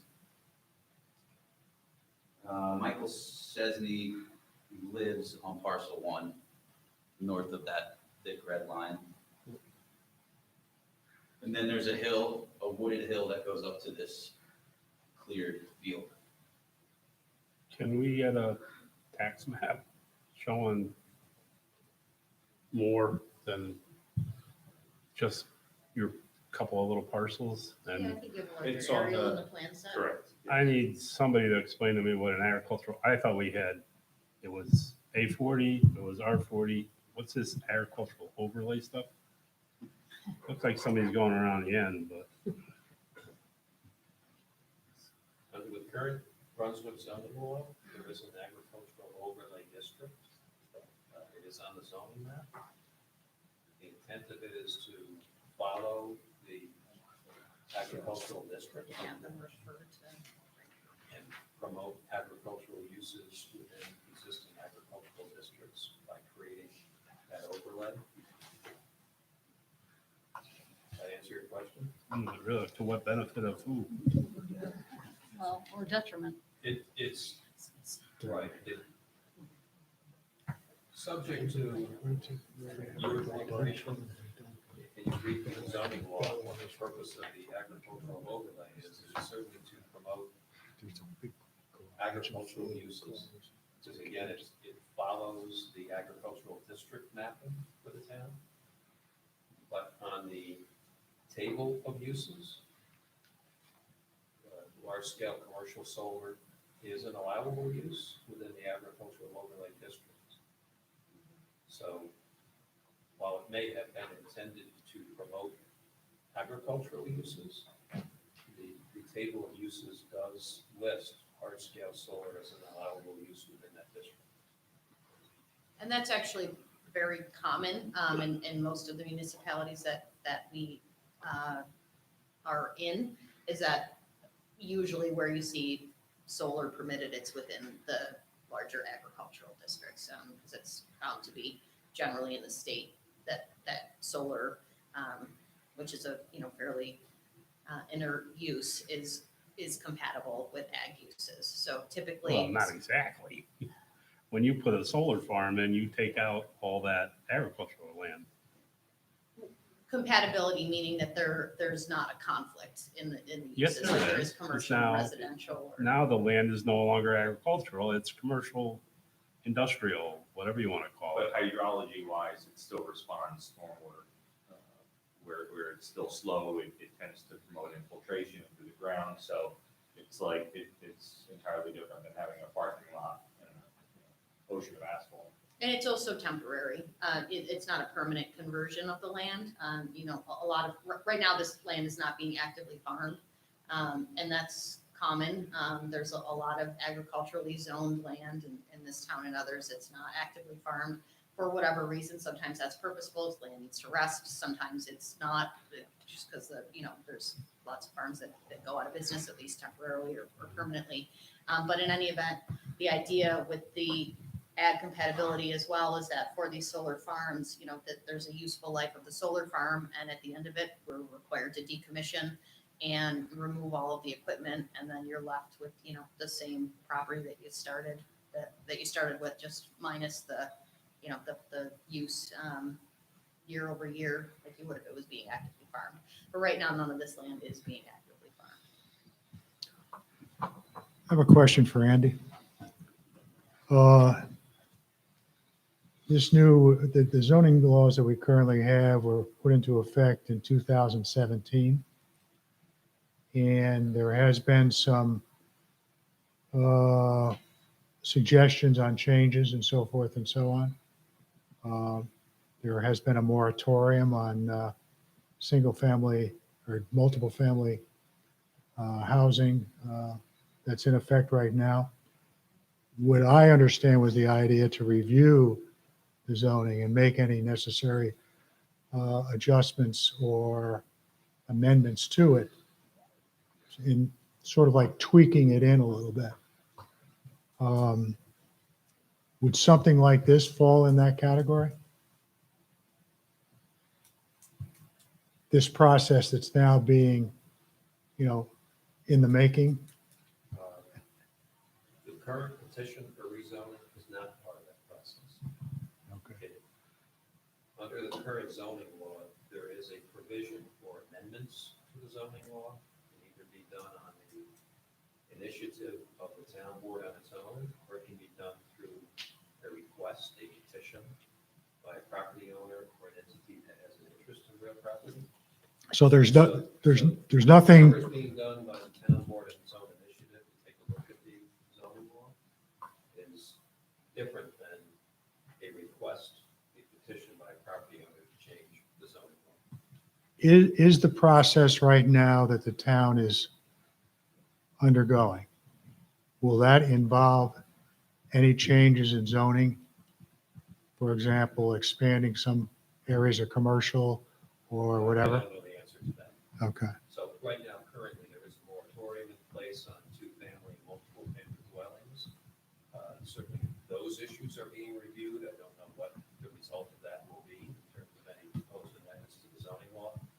And I can report as part and parcel of that process, particularly other issues that have been raised by the building department concerning some things that may need to be reexamined in the zoning law. That's being reviewed as well. But what's in front of you now is different from that process. It is a petition by a property owner seeking this zoning change for this project.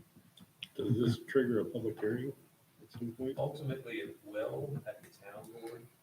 So procedurally, the applicant has requested a zone change. They're going through the review process now, the recommendation process. There will need to be seeker compliance for this, and the way that will work is that the overall project will need to be reviewed under seeker by whoever the lead agency will be. I'm The town presuming board it will would- be the town yeah. board will seek to assume that status. And then, in order to amend, because this would amend the zoning map, the zoning map is part of the zoning law.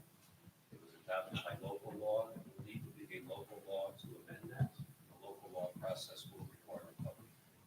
So, Right. long answer is all of that. The short answer is yes, there'll be a public hearing.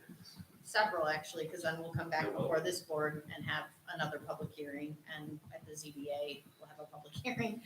So yeah, there will be a lot of opportunity. I think one other thing that I think would be helpful, if Lou could give a little bit of a description for the board as to, why we are, because if you look at parcel 2, it clearly looks large enough that we could have just taken these panels that we're putting on parcel 1 and put them in parcel 2, and then we wouldn't have to be asking for a rezoning. So, we're not looking to be gluttonous here and then just have, a huge assimilation of land. We're actually trying to be respectful, and that's what has resulted in this rezoning request. Again, all of parcel 2 is already appropriately zoned in the AO district. Solar is permitted on this entire parcel, but there are various land constraints with wetlands and slopes and other areas that we want to be sensitive to. So rather than propose jamming everything into this existing parcel 2 site where there are a lot of environmental sensitivities, as Carson described, this is all already sort of operates as one large open field. And so just from an environmental perspective, it makes a lot more sense to bring this parcel 1 in, even though it requires the overlay district to be extended, rather than to try to fit everything in here. So Lou, do you want to just give a little bit of detail as to why the rest of parcel 2 we decided to sort of leave alone? And again, we are leasing and could theoretically, have the rights and be asking for approval, skip the whole town board process to be on this area instead of this area. But we're not doing that for several reasons. Right, so as you can see in the areas of the array, we're all either light green or darker green, and this like off shade of greenish blue. That's all under 20%. So the trigger being 20% for steep slopes, the oranges and the reds are 20 and above. As you can see, we're purposely weaving in through the areas that are not, we would not disturb any of the steep slopes for the array purpose specifically. In the parcel 1 area, as was discussed before, it's already cleared and there's no steep slopes in there. So by not using the areas where the wetland is cutting through here and back through here, and steep slopes and more wetland back through here, we're avoiding disturbing all that, parking more array here, and only disturbing steep slopes in the area of the access.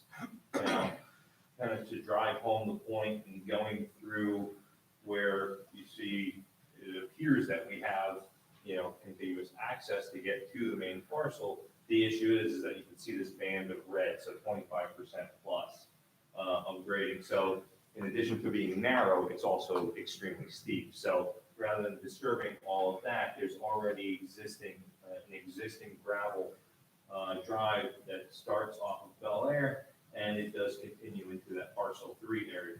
So we'd be circumventing all that steep slopes. We'd be continuing past, there's sort of a cul-de-sac, a gravel cul-de-sac area. We continue down through here, which there is an existing path, but it is essentially a goat trail. It's so steep. So by going in this fashion, we're kind of choosing the least slope and just doing minimal grading to be able to access the parcel. When we do get to the bottom, there would be a minor crossing of the core wetlands, but it's 0.06 of an acre. It would be the nationwide permit 14 we'd be seeking, so it's a linear transportation crossing. So it wouldn't trigger pre-construction review because it's so minor. So that's ultimately, that's why we chose that area, is because the existing conditions of the site and the topography, the existing clearings lends itself to be in an area that's already cleared. So this is a little contradictory to what you were saying about how you're just gonna be good stewards of the land and everything else. Now you're telling us you really can't put solar panels on a good portion of this property. We could propose to put solar panels. It would just involve It's- disturbance of this cutting and filling of and all- disturbance of everything that we just described. Right. And from an engineering perspective, it's certainly possible. But usually towns don't like to see a lot of that disturbance of steep slopes and having to do wetland mitigation, things that are all completely possible from a technical or engineering perspective. My point is that rather than present you with a plan that has, more severe impacts that we would have to show you how we're mitigating, we tried to avoid any disturbance, and we tried to be as sensitive as we could to what's existing by instead moving off the site into the already cleared area of the neighboring site. And so, and same with the access point, rather than, cutting and filling and creating a new access road on the parcel that's already zoned, why not use the road that's already there? So the point in that is just to express to this board, we're not looking to shove a lot of, tons of panels, from edge to edge of the property, and that's why we need this agricultural overlay rezoning. We're looking to be respectful of the property that's there, and so in order to make the project fit, rather than creating all of that disturbance and having to deal with them from a technical or engineering perspective, we're taking the path of least resistance, both with the access and with the development site, and trying to propose what we think is the most environmentally sensitive and respectful. And so that triggers the need for the overlay extension. How is the clearing correct? So There is, I call it a goat trail that cuts through through this band of red. And it it actually comes off of this parcel and already hooks through the side, so it never actually follows down through here. It actually, it does come off this parcel 3 area. So that's one area, and I believe there's also access from above, correct? There's like maybe a 4-wheeler I path or access- something. Yeah, I access the site from that direction. Is that off North Lake Avenue?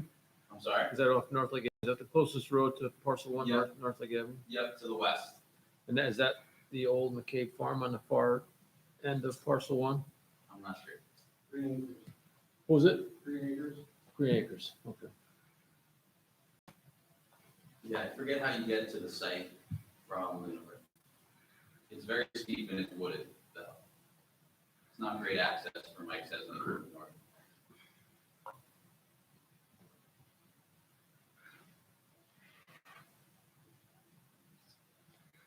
Anybody else have any comments? I did have one more. Property owners who we are leasing the property from and requesting the zone change for understand the implications of having an agricultural overlay applied to their entire parcel or a portion of their parcel.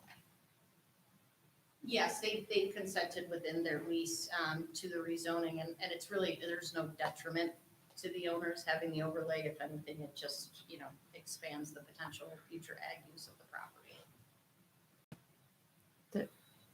It's not taking I would away the disagree. underlying rights of from the residential zone.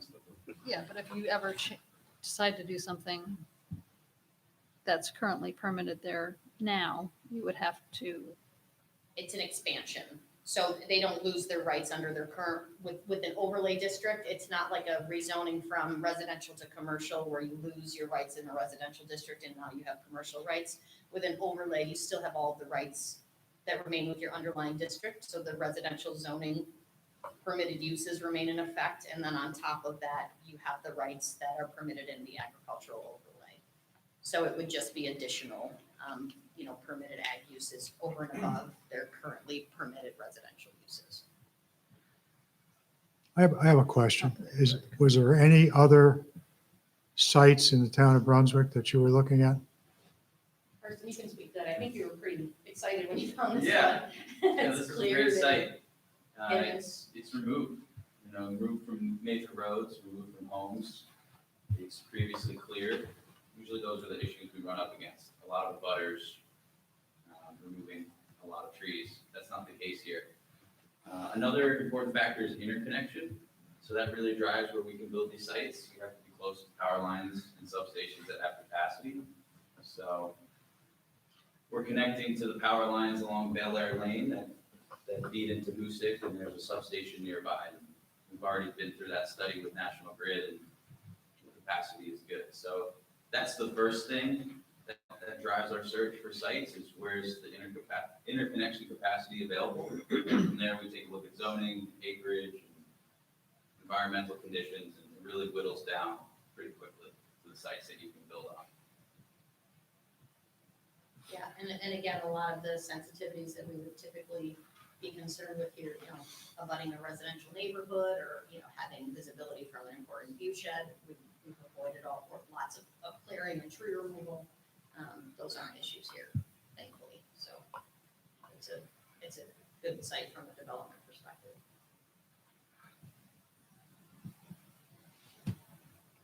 Well, I'm going to play devil's advocate here. I'm looking at the issue of a rezoning of a piece of property. And I know you put in the application, you're following all the procedures. But this is, to my knowledge, the first time the town has had one of these applications A rezoning, I don't think that's accurate. since 2017? Solar application? No, It's a rezoning. no, an application for rezoning. It's my understanding, this would be the first application for rezoning property since 2017, since it was. Yeah, right. Right. And from a planning board perspective and from looking at different applications, commercial applications, site plans, and so forth and so on, by granting this, or not granting it, by make a recommendation that this be approved, I'm wondering if we're opening ourselves up to other developers coming in and setting a precedence by doing this. I have a big problem with that. Understood, and from a legal perspective, the answer is no. Or one rezoning doesn't ever set a precedent for another. I mean, Andy can give you his opinion, but it's a legislative action by the town board. It's always a completely discretionary decision as to whether or not they think it's appropriate on a case-by-case basis. And it has to be based on, you know, the particular facts of a, you know, particular project. So no future applicant would be able to say, because you rezoned other property and didn't rezone theirs, that, you know, you were acting inappropriately to the town board. There's never that issue in a rezoning because it's legislative. So just like any other legislative act that the town board makes in deciding whether or not to pass a local law, they're not, you know, bound by anything that any board or they themselves have done previously. I understand what you're saying. I don't know if I agree with you, but I've seen people come in here wanting to do certain projects and needing variances and so forth and so on. And saying to me, or saying to this board, I should say, you know, you granted this guy something, you know, a variance here, so forth and so on. I view this as an extension of a variance. And when you're talking about changing zoning and so forth and so on, I get a little concerned about that this may open up the floodgates for a bunch of other things. Okay. That's my personal opinion. Sure. So I guess if the issue isn't the project particularly, it's just the idea of rezonings, how do we get you comfortable with that? Because it is a permitted and permissible process. We'll review that. Okay, okay. You don't need to. Yeah. Argue with that. But do you know what the megawatt size of the facility would be without the parcel one included? Yeah, it's 6 megawatts right now, probably 4. You know, Not worth it. yeah, it was about a third. They'd have to fit them in somewhere else on the main parcel.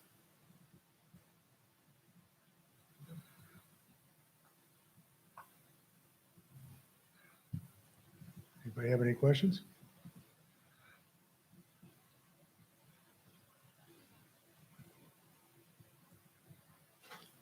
Nobody? Wayne, do you have any comments? I don't. I mean, I understand why they're choosing the area they're choosing. It's most conducive to installation of solar panels, minimal disturbance. That part of it. And a couple of people point, I don't really have any issues. Seems that we're doing the work to do to give access to it, to do it. Technically, I don't think it's insurmountable because. I think the question I have is, but there's obviously other sites in the town, but they would require clearing and a little bit more, site work. Would that be a fair That's assumption? correct. Yep, there might be more community disturbance with the butters. And they may not be in the agricultural overlay zone either. Well, I'm assuming that everything we're looking at for solar is in the overlay. Yeah, This just happens to be on the edge of the overlay. sure. Or it's sort of surrounded by it too. Yeah, it's Yeah. a little It's awkward. unusual. Yeah, the Pockets of- configuration is unique, because it's on sort of all sides. Right, again, understand that this was not necessarily town board configuration, of simply following the existing agricultural districts. Sure. overlay, and that's what they look What like. came up, yeah. Yeah, understood. Well, I think at this point, we got to do a little homework and as far as a draft Well, of some type of I would recommendation. recommend that There's been some discussion tonight. I think the better approach might be board members, after hearing the presentation, give that some thought on what the town board, in your opinion, should or should not do with respect to the requested zone change. Maybe at your first meeting in September, have a little bit more discussion amongst the board about what direction you want to go, and then we'll bring up a draft recommendation. That makes sense. Okay. I'm all for that. Next question, while you're deliberating at your first meeting in September, would you like the applicant present?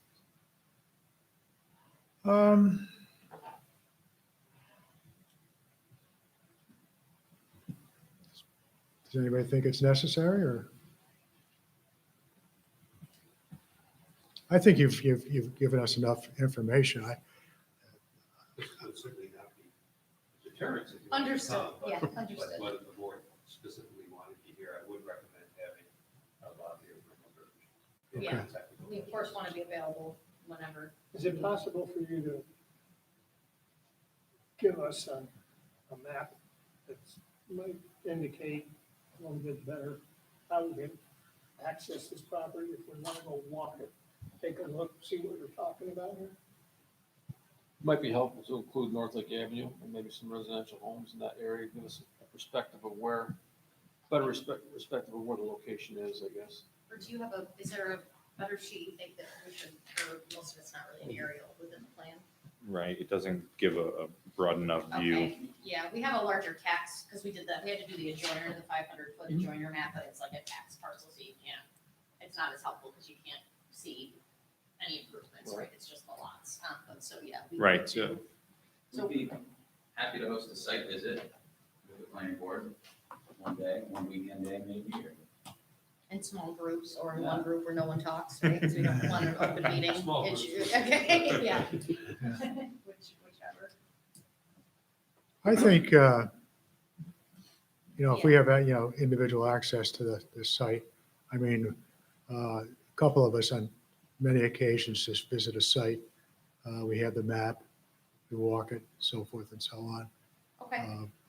That would be fine. Container or anything no. going, but great. Okay, yeah. And I think off of Bel Air Lane is how, is that, or is that not how you would get there? Yeah, that's the best way to get there, Okay. from the south.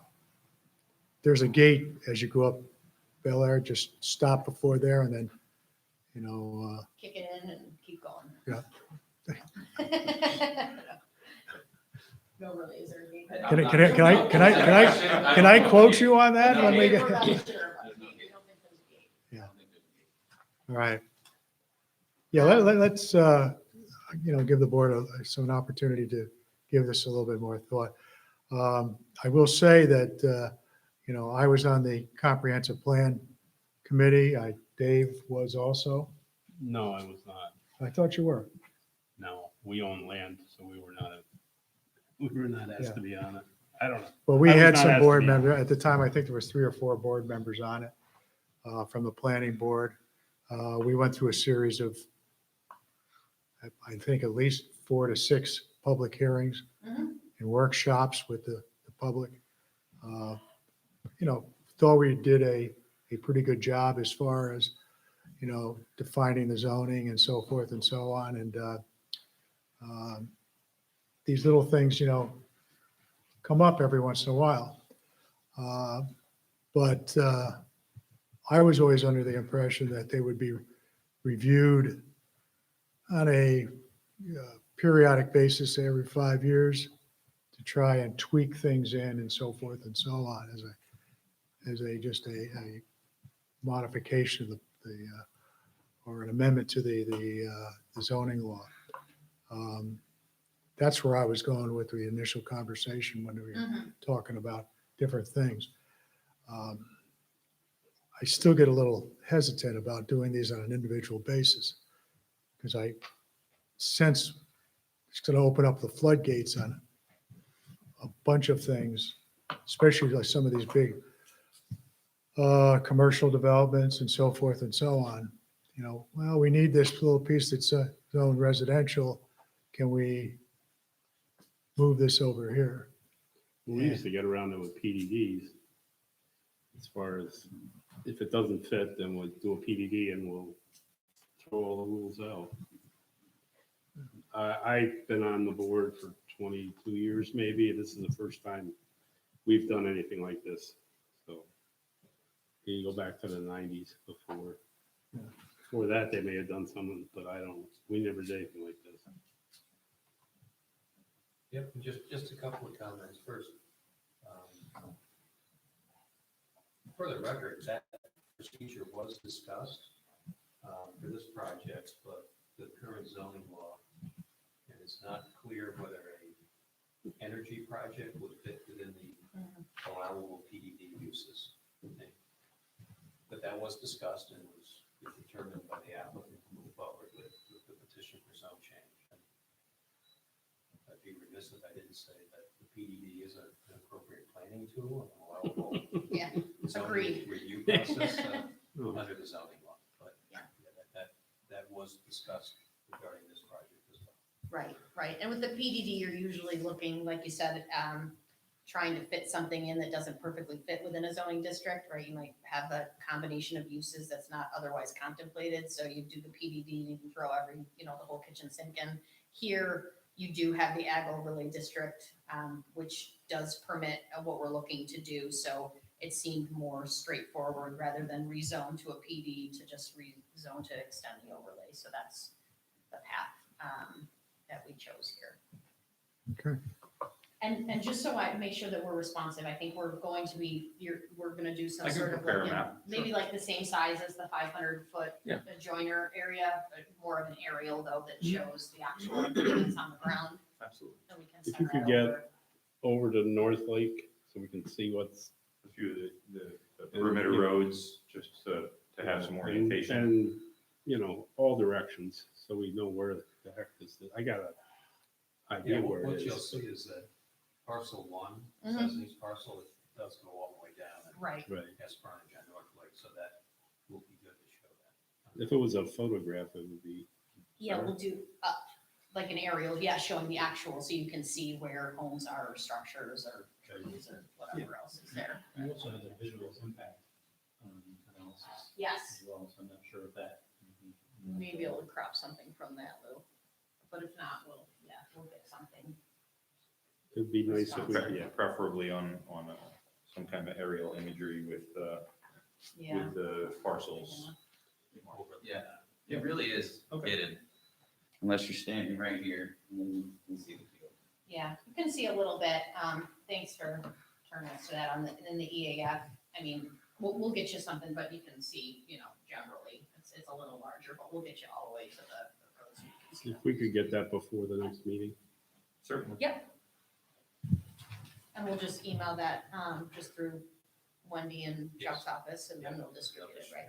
Okay. Okay. When is the next meeting? Next meeting is on the 3rd. Thursday, September 3rd. Is there anything else that would be helpful between now and then? Anything on, just the rezoning petitions generally, or anything else, as far as back? The only thing, based on some previous conversations with Andy was in, is this notice that you gave us correct with the access road and everything? Or are you going to review that? Subject to check, I just want to. Yeah. Go back through the resolution, the petition was accepted, and Okay. make sure it's accurately describing that. Okay. Okay. All right, then we will see you on the 3rd. Okay, great. Thank Okay. you. Thank you. Okay, that concludes our agenda. Is there any new business?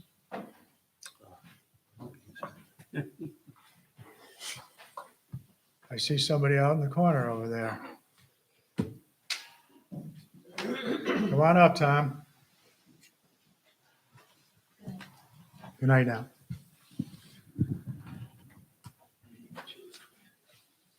Okay, Supposed to get this to you earlier, but how are you? Surveyor was busy. Thank you.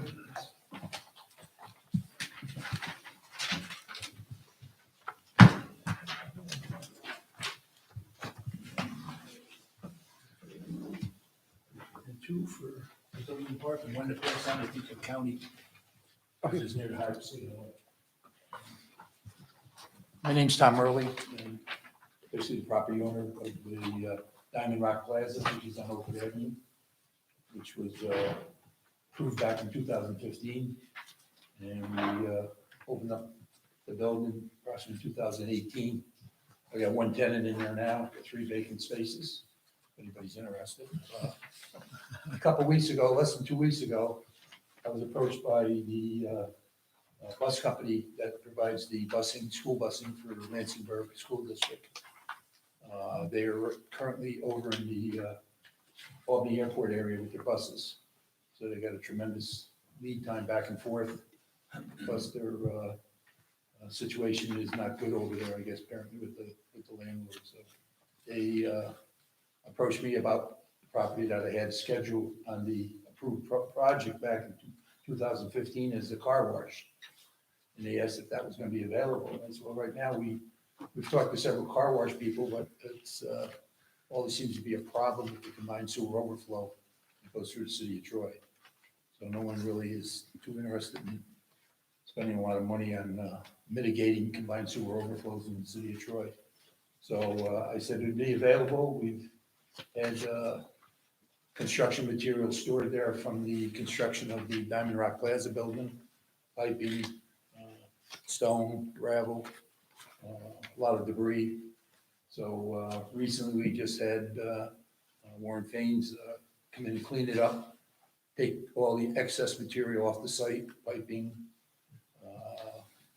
crushed stone, foundations, concrete structures, everything. We get rid of all that to make it look like a more reasonable piece of property. Which my two sons have been telling me, Dad, get that cleaned up, you'll get some more tenants in your building.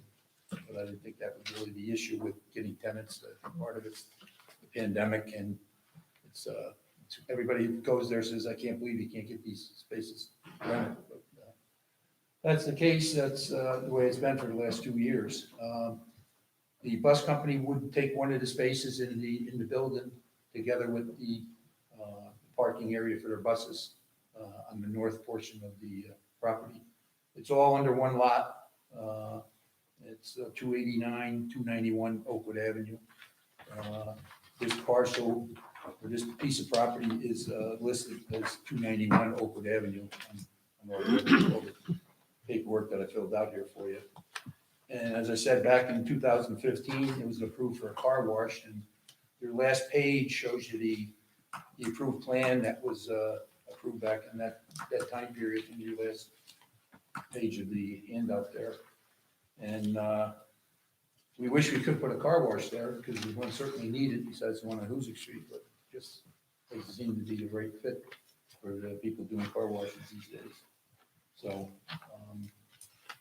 we are looking to see if we can get a site plan modification to allow parking on that property instead of a car wash.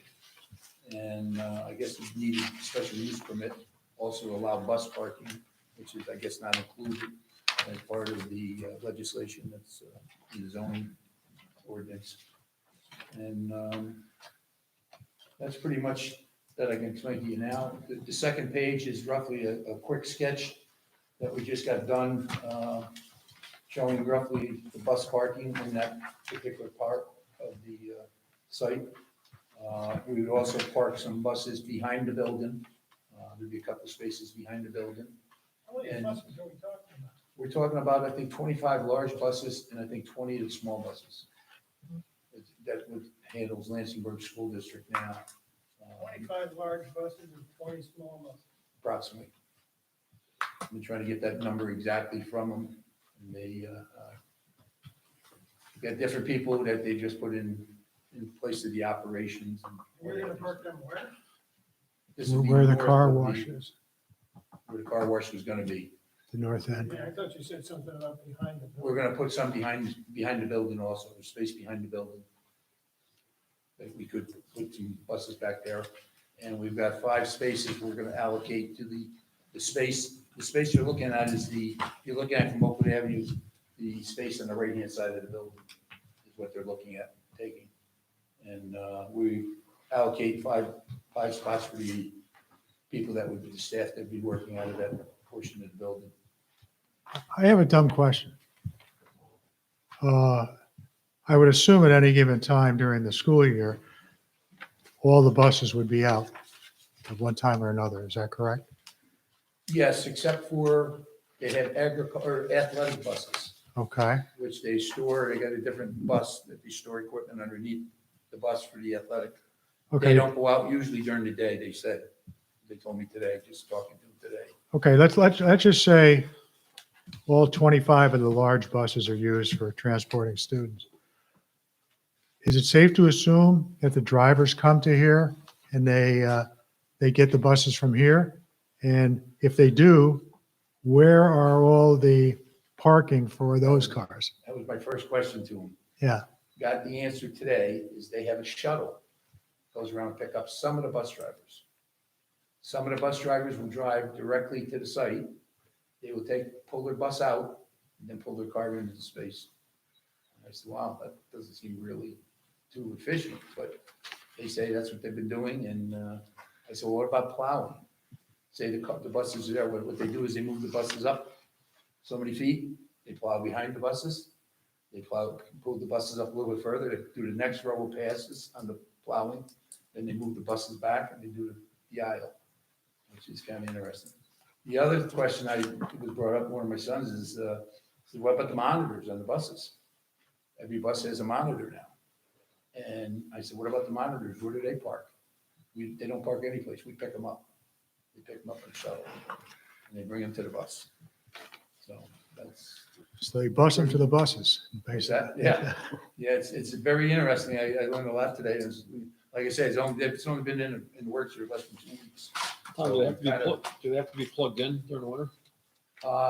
That's a good question. I thought about that. I didn't ask them that, but over in Albany where they're at, they don't have any procedures for doing electric or anything. But they're all diesel buses, so I imagine that's an issue, but I don't know. I didn't ask that question, but it's a good point. We got future plans for fueling. Fueling is gonna be off-site. Today they were talking about, well, they might get credit cards for stewards. The stewards is right down the street. And the other one guy, there's one guy who was the Irish Brogue. He knew everything. He's been driving buses for quite a while. And he was saying, yeah, stewards down the street, but we like to go with another guy down the other way. So I don't know where they're gonna get their gas, but it's not gonna be on this site. There's no repairs on this site. They have a repair garage over in Green Island, and they're gonna do all the repairs and oil changes, everything in Green Island.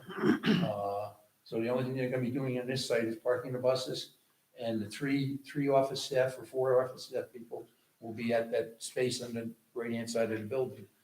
They also have a thing that the drivers go out and do the routes, and then they come back to the site and park the buses, and they go in what they call a lounge. So the space that they want to rent or lease, whatever, there's going to be 3 offices. It's going to be a training room. Then there's going to be a lounge for the drivers to sit and have their coffee and watch TV or whatever until their next time that they have to go back out on the bus. So that's. This gonna be all blacktopped or?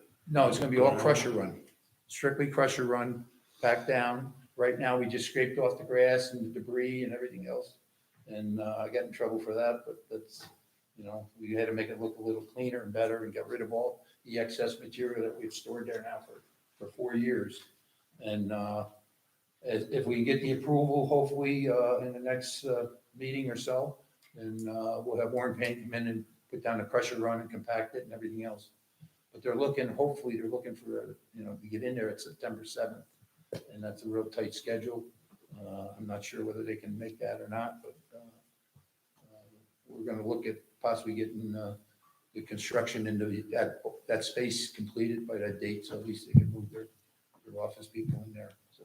Tom, I think one of the concerns I have or comments I have is is accessing out onto Oakwood Avenue and the traffic that's generated in the AM and the PM. I would assume that most of these buses would probably turn right and go down Oil Mill Hill, down into Lansingburg or somewhere I like would that. guess the same thing. Possibly there'd be some going left to go up one, well, maybe some other, I don't know how far the Lansingburg School District extends. Roughly to Hummiston Avenue. Okay. To the south. What they do on the way home, because my grandsons are on that bus, they come up Northern Drive, or over Gurley, up Northern Drive, Oakwood Avenue, Farrell Road, up Farrell Road, left turn on the Liberty, and then drop kids off along Liberty and Farrell, and they come back down, they go back somehow, they go up on the Easy Street and all those backside streets up in there too, to pick up kids and drop kids off there too, so. But coming in and out, the sight distances, since we did this project originally, sight distance is excellent, both directions. There is a lot of traffic, but there are gaps from the traffic signal that's Farrell and Oakwood that allows gaps to be allowed to let traffic in and out. We've never had an issue where there's been any problems there at all. Sight distance has been really, really good on both directions, so. I'm just thinking, like at, say, 7 o'clock in the morning, 10 buses trying to get out into that traffic. Yeah. And I mean, know the traffic on Oakwood Avenue in the morning, in the AM, can be a steady stream. And the only thing that breaks it up is the light at Farrell Road. Yep, Stewart's coming the other way, there's this. Yeah. That's the light at Most of Stewart's. it's going south though, right? So if Yeah. they're gonna come out and go north.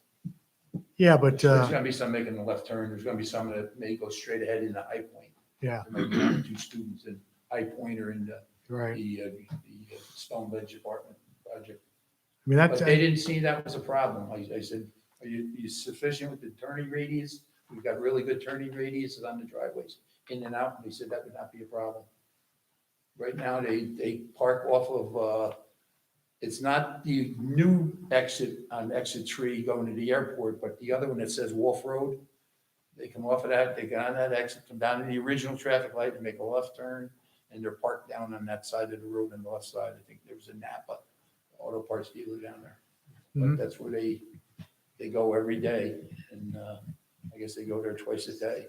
After they're done with their first run, they go back down there and wait, and then go back into Lansingburg and pick them up again and bring the buses back at night. Except for the athletic teams, they take the athletic buses and they go in and out at a lot of different times. So, What about security, fencing, or lighting? hasn't been asked about it at all. We've got security cameras all over the place. We have our own little police force, which they park there at night pretty much. All 3 different police agencies in this county. They use it for a parking spot and do their paperwork and pull people over and pull them in. So we really have never had a problem. The only issue we ever had was during the construction when the rubber roof guys would come in. We had a robbery of some of the equipment, but all during the construction. So not one block missing except for the one day that the rubber roofing guys come in. They found out who it was and the guy left town and never been seen since. So, but we got lighting that That may be too much information for this public meeting. we got lighting on the front that we haven't used because there's only one tenant in the building now. Yeah. But there is lights all around the building at night, and it ain't gonna light up the very end of the parking lot where the buses are, but it lights up the back very good, and both sides, front, and the driveways going out, what have you, so. But they haven't said anything about that. As far as fencing, the backside will be guide railed because it drops off quite a bit.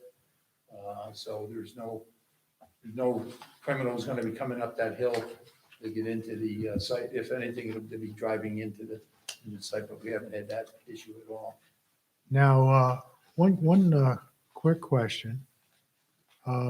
This driveway, does that line up with the High Point driveway? Yes. Okay. Yep. All right. Okay, so you're asking for an amendment to the site plan. Yes.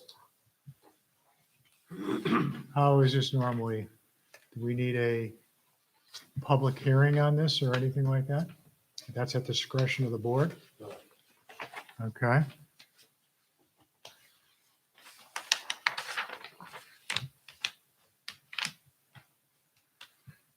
Okay.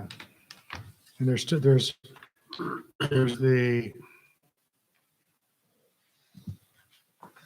what's the special use permit for? I don't think bus parking is talked about in the zoning. I think that's what that was about. Well, the trouble is, a special use permit requires a public hearing. So we should check that out.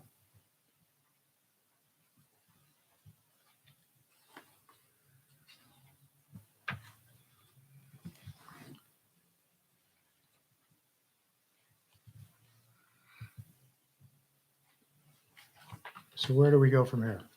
Would you be amenable to some sort of sightline buffer, like some vegetation, maybe some trees, some pine trees, something that hide 45 buses?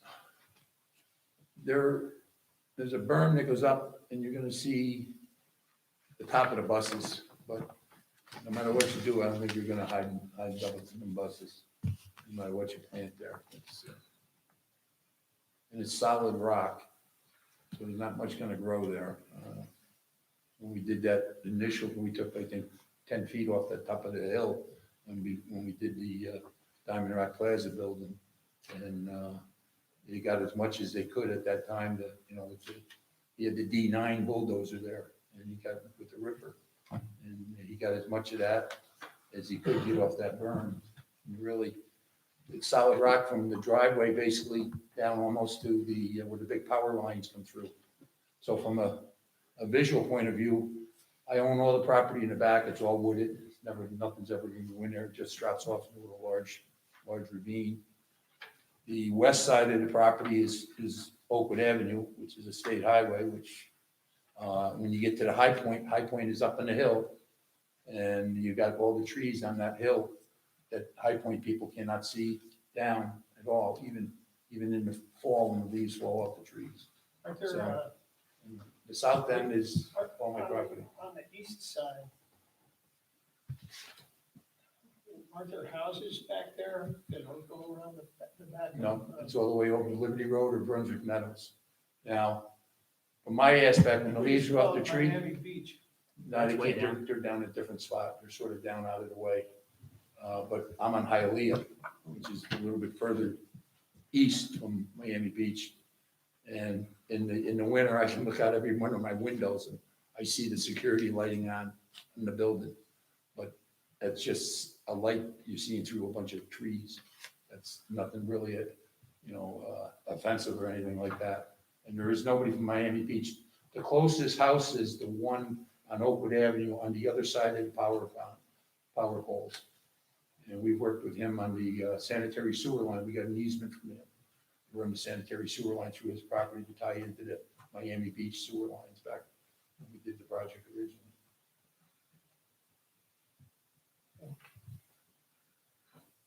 And the only safety thing is that we want to put a guide rail along that backside so the bus drivers can't go back off that. And we had 3 foundations to go out. In the front one is going to be a gas station out in front. We bought the 3 foundations for the pole lights and they sat there for 3, 4, 5 years. And finally, last winter, that first snowstorm, the plowing company had a guy that plowed, almost got the fire hydrant. He broke the water valve box that we're going to get fixed. But he almost got the fire hydrant. So now we've got these 3 concrete pillars basically on their side protecting the fire hydrant.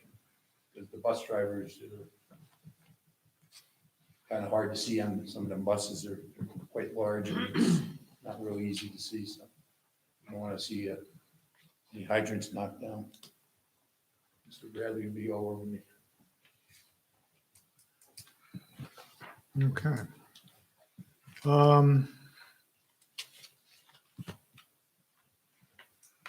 Andy, I think initially Wayne has got to have a chance to review this application. I just took a quick pass through it and there's no current site plan approved site plan with what looks like a sketch, right? Yes. There's no environmental assessment form. The only change has been from the I car understand wash. that, but it's a Yeah. current, I wasn't sure whether we needed that or not, but we can certainly do that if you. but Mike's got to review that and just be comfortable. Yeah, Tom, you're gonna provide a site plan that shows the property where. With that, Is yes. this on it? So I can, The boys are all up in Malone. do some grading, Yeah, we did some shots. and everything. how long the stormwater. Is this behind the stormwater? removing area? We changed that, to put it out in front when DEC wanted all the stuff going back into the ground. So we built 2 ponds on the south side of the, You'll have to update that. yeah, we did, I think we did that once, but we can put that on there. Francis Bosnini did that all for us. Yeah. You're gonna see. You want a better drawing, yeah, that's what we were Yeah. trying to get RDM to do it, but they were on a school project up in Malone, which they got timetables too, so everybody's worried about schools these days. Precedents. And I do think the question you had earlier, maybe got some information from the bus company, but I think their schedule, the times in, times out, size buses in and out, bus routes, and you don't have to open avenue. There might be gaps in traffic, but I think Wayne's gonna wanna be able to assess that from a traffic Yeah, I mean, if perspective. they just turn right out left in, that's really not a big issue. I can try and get something from them. Try to get a sense for how many buses are turning left on there. Yeah. How many are crossing Oakland Avenue in the morning to go to High Point. Yeah.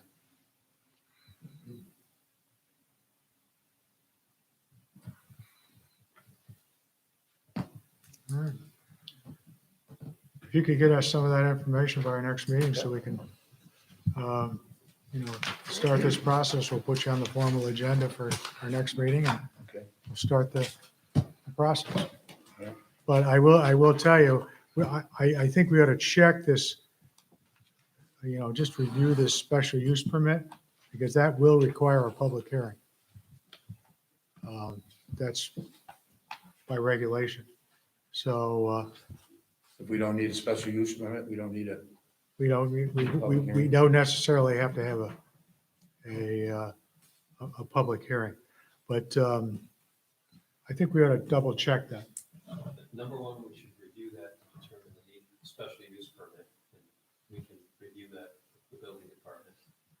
And then even on an amendment of the site plan, you really should determine whether you consider this to be a minor modification, a substantial modification. That's some things to consider on whether, I know you had a public hearing initially on the site plan, my recollection, but if this is deemed a minor or a substantial modification, that's important. Okay. And it is within your discretion on whether to require the public hearing or not on the site plan. Yeah. I mean, that's one of the concerns I have because if we have to have a public hearing, and even if we determine to have a public hearing with all the proper information, is all in order, on the 3rd, we won't be able to have a public hearing until the second meeting after that. Because it's got to be properly noticed and we can't properly notice it in 2 weeks. So- First week in October. Yeah. I know you said that they want to move in, but they may have to wait a little bit. So, just so you're aware of that. Yep. All right. So if you could get that information to Wayne as soon as possible and to, anything to us, we'll put you on the agenda for the 3rd. We'll start the whole process. great, appreciate it. Okay? Thank you for your time. Okay. Have a good Thank evening. you. Have a good night, Tom. Thank you. Okay, is there any other new business, Mike? No. No? Is there any old business? Okay, let's quickly review the agenda for our next meeting. We will include the Lord Avenue properties, the Galavan minor subdivision or major subdivision, which depends on what we get there in material. And we're going to further discuss the referral to the town board on the amendment to the change of the zoning request by the CVE North America. And now we have Tom Murley's project. So there's 4 items on the agenda that I have. Is there anything else that I'm missing? Okay, Can we go back to Lord Avenue for just a second? absolutely. The Hannaford. After sitting here thinking, you know, we discussed possibly looking at the traffic situation after post-development, which we've never done that before, in my opinion. I think on this board before, where we're gonna do a mitigation after construction.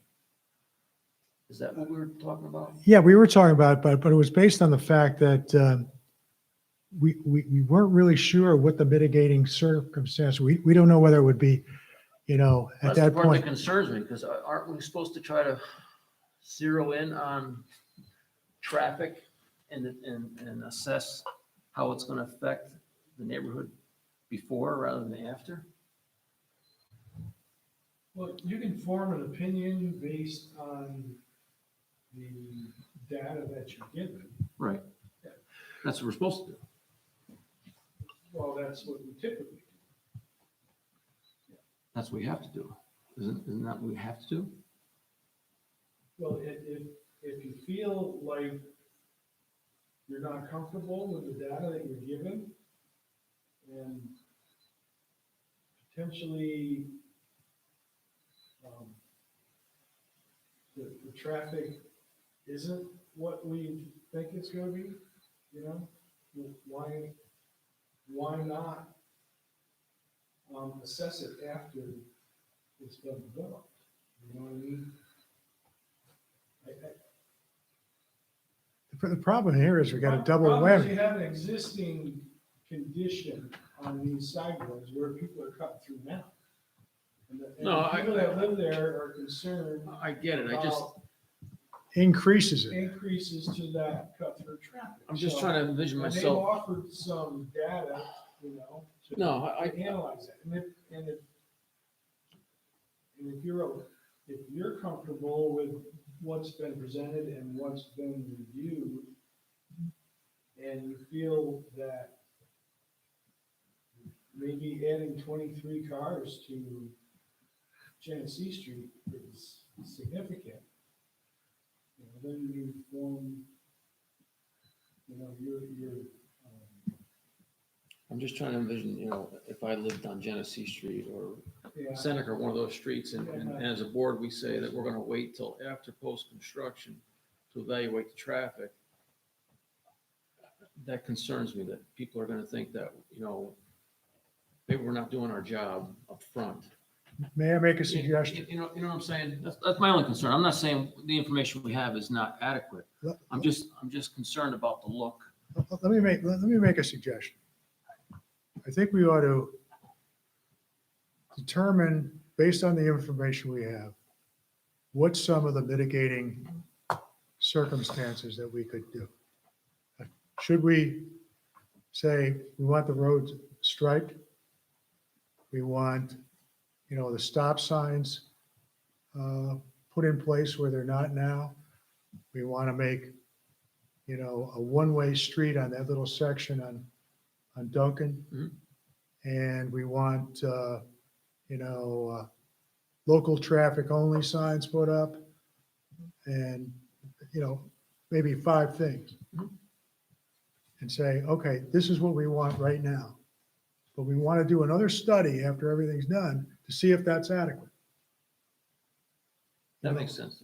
And then say, well, this is working, but now we got to do a little bit something different or a little bit more. Right, or maybe traffic isn't as bad as we thought it was gonna be. Yeah, You can go the other way, for sure. yeah. So I mean, that would be, to me, you know, a logical approach to do this. Yeah. I agree with But I still think that there ought to be something in there for a post-traffic analysis after the light's there, after the store's there. Yeah, that's the big unknown is the signal. What does that signal do to traffic movement through that neighborhood? You know, I think that, I think that's gonna have more of an impact on possibly increasing traffic through that neighborhood than the store itself is gonna be, to be honest with you. Yeah, even if the store wasn't built, you're saying that light has a potential of increase. I think that light is gonna have a lot of potential to that. And why we were looking at the other side of the street, nobody was saying anything on this side of the street with the light. You know what I mean? So that made it even more frustrating to me, that all of a sudden we have all these people that have all this thing, and they're talking about the store, but they're really talking about the light. And they weren't there for the public hearing for the light. so the board needs to decide if they feel like the information provided is significant, will be a significant impact on that neighborhood. You know, that's, you guys as a board have to decide. Right. You know, when you go from seeker. Can the town close Duncan Road off or Lane or whatever? it is? No. So it doesn't go into that neighborhood? There's some legal issues with abandoning or closing Because an it's a public existing road. town roads. But the town does have the authority to regulate the road. So the discussion about signage, for instance, or the discussion about making a particular road one way, yes, the town can do that. But closing it poses some legal problems. You can't abandon the road, an existing public highway only under certain limited circumstances. And this would not appear to fit within those circumstances, but you can regulate the traffic on that roadway. You couldn't cul-de-sac that road. You could not, because then you'd be abandoning a certain section of an existing public travel way. And there's only very limited legal ways in which to do that. Make it a It's toll easy to road. abandon an already dead-end road than it is Correct. to dead-end An existing an through existing road. through road. Yeah, absolutely correct. But I mean, I think the approach that It is, and conceptually, Kevin, you're correct. You can't simply say, we'll defer and we'll look at it later. That's not only from a perception standpoint, but that's a secret problem. You've got to look at potential adverse environmental impacts now. So what Wayne has said is, look at the record on traffic and analyze the data that's been submitted, reviewed by a third-party review engineer. Based on that, do you view that information on traffic to result in a significant adverse traffic impact, whether it's on Hoosick, Genesee, Otsego, Lord? If yes, can it be mitigated? Those are some of the things Russ has raised. We want to see potential mitigation measures, which can include the striping, the signage, and what have you.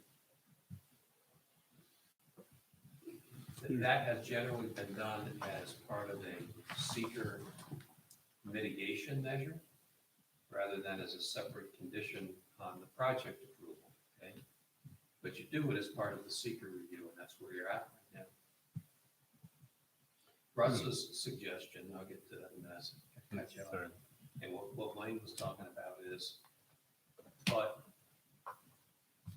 those determinations are based on assumptions and projections. And we think it's important to also require some post-construction, almost in the nature of data confirmation. And some of the things to think about, and I want to go over this with Wayne, is, and if we see in a change, X% in change, then certain additional mitigations would have to be imposed. But that may never come to pass, because when you do the post-construction study, you might not approach what you thought you might be. Or you might, and you've already talked about some things that would need to be done.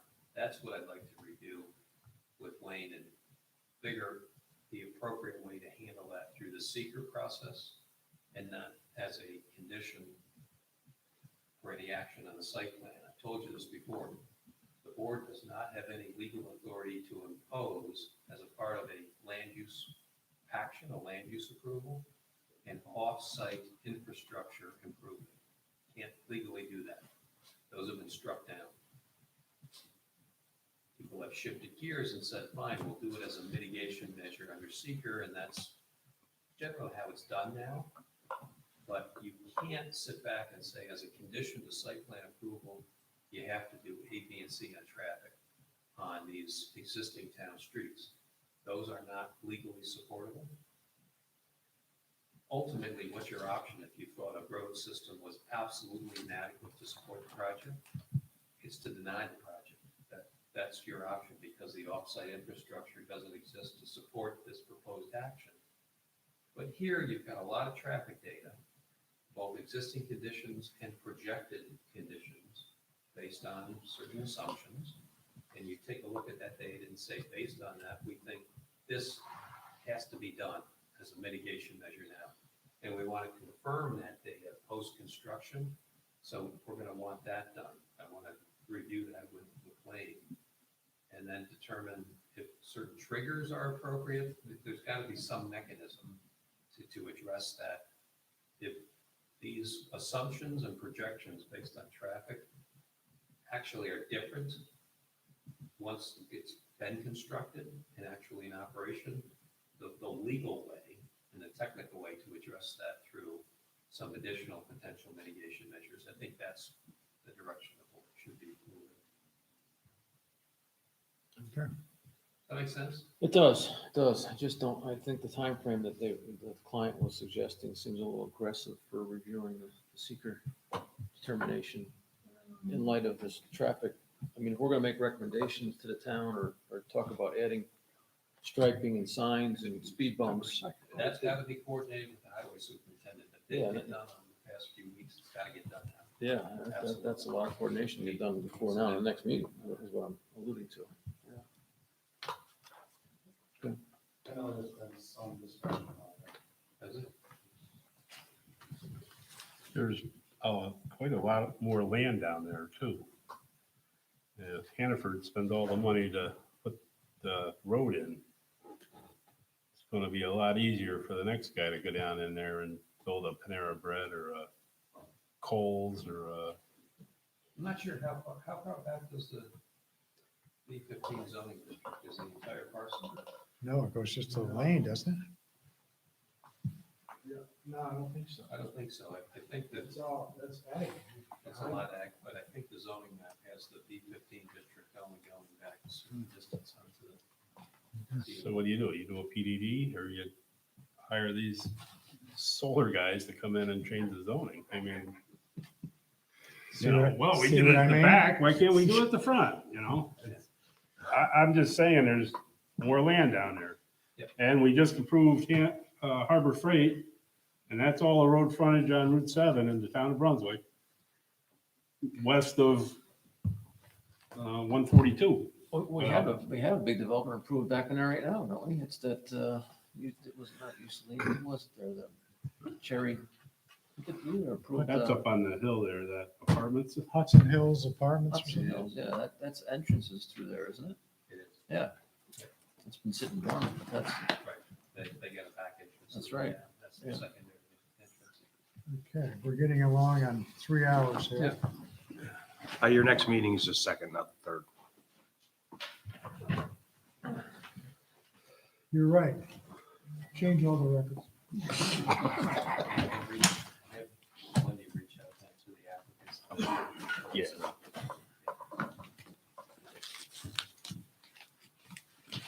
Okay. I'll entertain a motion to adjourn. I'll make it. A second. A second. All those in favor? all right. Any opposed? Thank you. There's a lot of traffic, there's a lot of traffic.